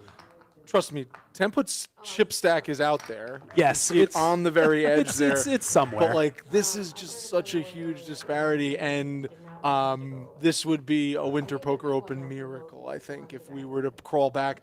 I don't know. In your experiences, guys, what's the biggest, or maybe the best, or most memorable heads-up comeback you've ever watched, covered, seen, anything? I have seen an 11-1 comeback. 11-1, which I think this is more than that. All right, so this would be the biggest. Fair enough. We are getting ready for heads-up play. Something tells me it wouldn't be taking so many chips off the table if both players had, somewhat, bigger stacks here. But we are working through getting to heads-up play. Is there, strategy talk coming from, the Funaro family? Is there, congratulations on your win? Where's the head at, you think? Go ahead, Jeremy. After you. Well, I don't care whether you say you're a superstitious player or not, you never say the congratulations on the win before those chips actually find their way over to you. But I would have to think that there's not a ton in the way of actual strategy talk happening right now. It's probably a lot of keep doing what you're doing and Let's win the first all in and get out of here. Let's just win this thing. Yeah. The strategy that remains. So ICM's out the door, right? There's 2 Right. payouts left. The strategy that remains is Nick, if he's talking to his brother, he's always going to be into one of 2 positions, either on the button, first act, or big blind, second act. On the button, the question he's asking his brother or discussing or deciding himself is, what is my shove range? What is, and do I have a call range? Do I have a raise, not in? That sort of thing. How does he approach each spot? Is he going to continue just jamming all in with every hand when his opponent has 5 bigs? Probably the answer is yes. Yes. He's deciding that. And then he's also deciding, what's my call range? Am I calling any 2 cards against 5 big blinds? Am I calling top 90% of hands? That sort of thing. So he's going to go in with that. But he's also probably preparing for if his opponent doubles. Yes, If that's, his opponent gets that's up the to, next step where we see only 5 big blinds for Tanupat. 10 isn't, it's not totally a ball game just yet, but we've seen time and time again players come back from short stacks. It could happen here. Let's see. It looks like we're ready to get back to the action. Going back down to the table. Heads up for the Winter Poker Open kickoff deep stack title. You see the trophy behind these players right above the dealer's head. 2 players left, 420,000 for first. Tanupat wakes up with an ace first hand on the button. Trying to figure out which box this is for the scanned cards. And he moves it. There we go. Gets the fold. Oh, sorry. Okay, look at this. We have our answer on if Nick is calling any 2 cards. The answer is no. Might be all in again. Would have been interesting to see what he had there, but it is, like you said, interesting just right off the bat. Holding there or, just having that hand. Those are mine, right? Yeah, but you shorted me. Is this, How much is it? 12 and 6. can you, how do I want to say, can you allow Tanupat to get to 10 big blinds, Give me 2 inch his way up a little bit and You give me more. be a little bit more cautious, or is it go You for Nick? don't want to, but if he looked down at the bottom 10% of his range there, he doesn't want to just gift him a double. Yes. Because in position on the button, he can jam any 2 cards and continue to accumulate and put the pressure on teapot. So I don't blame him for not calling any 2. Don't give the man a double and then give him a chance to inch his way back into it. Yeah. Now we can shove any 2 with no concern. If we do double them up, it's not a huge deal. But if we double up a 10 big blind stack and all of a sudden Teapot's got 20 bigs, very different game. And 2, You good move in there? it's easy, right? You make that fold last hand, whatever his 2 cards were. You jam the button this hand, you get those 2 big blinds right back. So No sweat. No sweat there for sure. Worth mentioning, I have gotten an up-close and personal look at that trophy sitting right behind the 2 gentlemen, and it's a little bit bright in there. You can't see it quite well, but guys, if we didn't give you enough reasons to come down to the Borgata already, man, the hardware they got, these trophies are sweet. I am serious. You guys want to take one of these home, I promise you.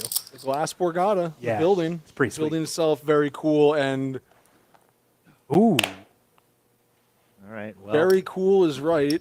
2 queens for Tanupat. Yep.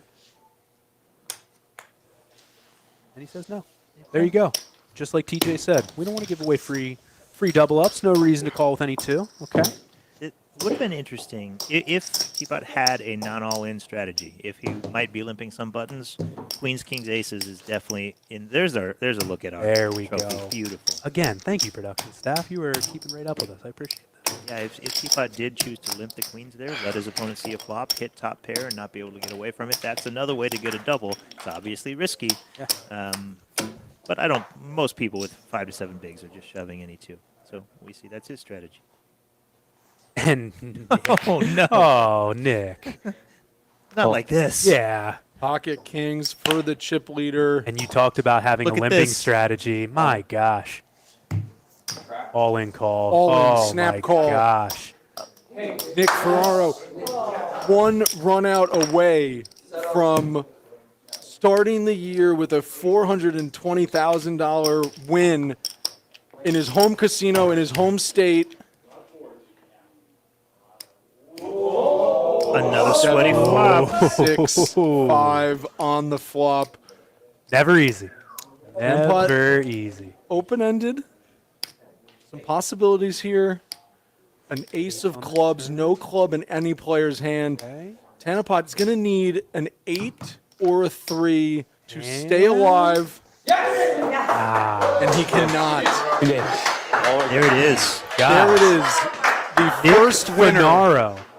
First winner of the 2024 Winter Poker Open. Nick Funaro, 420,000.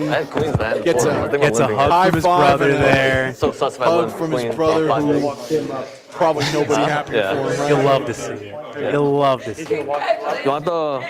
Yeah, he's gonna get you on mic. Thank you. You guys, bro, like, you guys are making me upset. Good job, Ari. Thank you. Beautifully done. Nick has to be so happy. Relief, obviously, for a while now, it seemed to be the inevitable outcome, but now it's real. He has won the largest score by far of his life.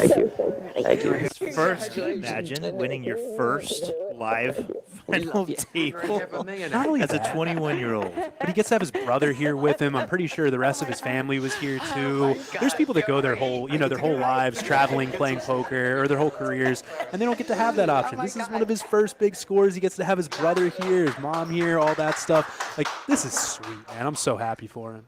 If this tournament, this final table played out anywhere else in the country, he probably doesn't have that support. Right. In the building. This has to be so cool, not only for, a homegrown kid like this, but 21 years old, starting the year off with the biggest score of your career. And, I don't want to say that we're talking like the Greenwood brothers just yet, but Frank has been crushing the last few years. And now he has a 21-year-old brother who's a crusher. Yeah. Watch out. I'm just saying. Well, I think it's time now. Frank's playing a lot of the 10Ks, playing a lot of the 5Ks, stuff like that. Maybe stuff that Nick wouldn't have quite been playing yet. But hey, guess what? We're splitting travel expenses now because you're coming along for the ride. My we're friend. missing You one. have We're missing plenty one, of but- bankroll and then to go. So And this Ali is out awesome. there. Thank you guys Yeah. for coming. Little post-game interview. Let's see if we can listen in a bit. There's going to be some great shots here. We're going to jump back and forth from broadcast booth to the table, get a little bit of a look behind the scenes to, what happens after you win a poker tournament. Only one person every time gets to experience this, but Shout out. There's our photographer, Alicia Skillman with 8131 Media. shout out Alicia, one of the stuff. good ones in the industry. She'll be getting a winner's photo with all the chips and that trophy. And Nick's first live winner photo is nothing like it. Man, played his first $10,000 buy-in at WSOP Paradise, or excuse me, it was a 5,300 main event, right? main event, yeah. Cashed that main event. Biggest score of his career, I think, if I remember correctly earlier, 17,000, something like that. I happen to know that Nick actually burst the stone bubble for that event. He was, I was there for it, watched it firsthand. Nick actually burst the bubble for the main event. That Feels that- great, got Cool. the job done. Well, he Had a great start to the bursted day. a lot today. He bursted a lot of people's dreams of Oh man, walking out of here with $400,000. Very good. I expect to see him Yeah, my whole battling. I family, expect to you see know. him I'm in not gonna shout him out again, all of but the my whole events family, moving forward. I appreciate Like I all you said, guys coming. hometown guy, New Jersey kid. Definitely have the biggest crowd here. they're setting up all the chips, making them look real good for all of Alicia's shots. Not that they wouldn't have looked good anyways, but getting that all set up. There's that Borgata trophy we were talking about for a few minutes there. Thanks. Yeah, when you win the first tournament of the festival, it's almost like a social contract. You got to support the rest of the festival. Yeah, He's yes. going to be buying into the rest Yep. of these events now. Absolutely. What else can you do? Right. I believe the dealer's going ahead and getting his hand that he won the tournament with. King. And this is going to be a true King's winners photo. Yeah. This isn't just, pick your favorite hand or Yeah. whatever. Jeremy Becker situation. With the 3-5 offsuit garbage. Every single time. Every single time. Shout out Jeremy Becker, man. King of the Win Dailies. We've got a king of Yeah. the Borgata Winter Poker Open. Let's go. Yes, the first king of poker of the Borgata Winter Poker Open is 21-year-old Nick Funaro, New Jersey kid, like I said, 21 years old. What I was doing at 21, I can only imagine that feeling. Oh man. But also like just to start off your year, Yeah. this series, the next few series, like it just, one, gives you confidence, two, gives you the bankroll to like wield that confidence wherever else you want to go, right? No limitations here, you would think. I remember, if I could tell a quick story here now that we're waiting on Please. this winner's photo. I remember the first tournament I ever won. Okay. It was the first time I went to Las Vegas. Never been to Vegas before. Hop into a Venetian 600 2-day tournament. Okay. Win the thing.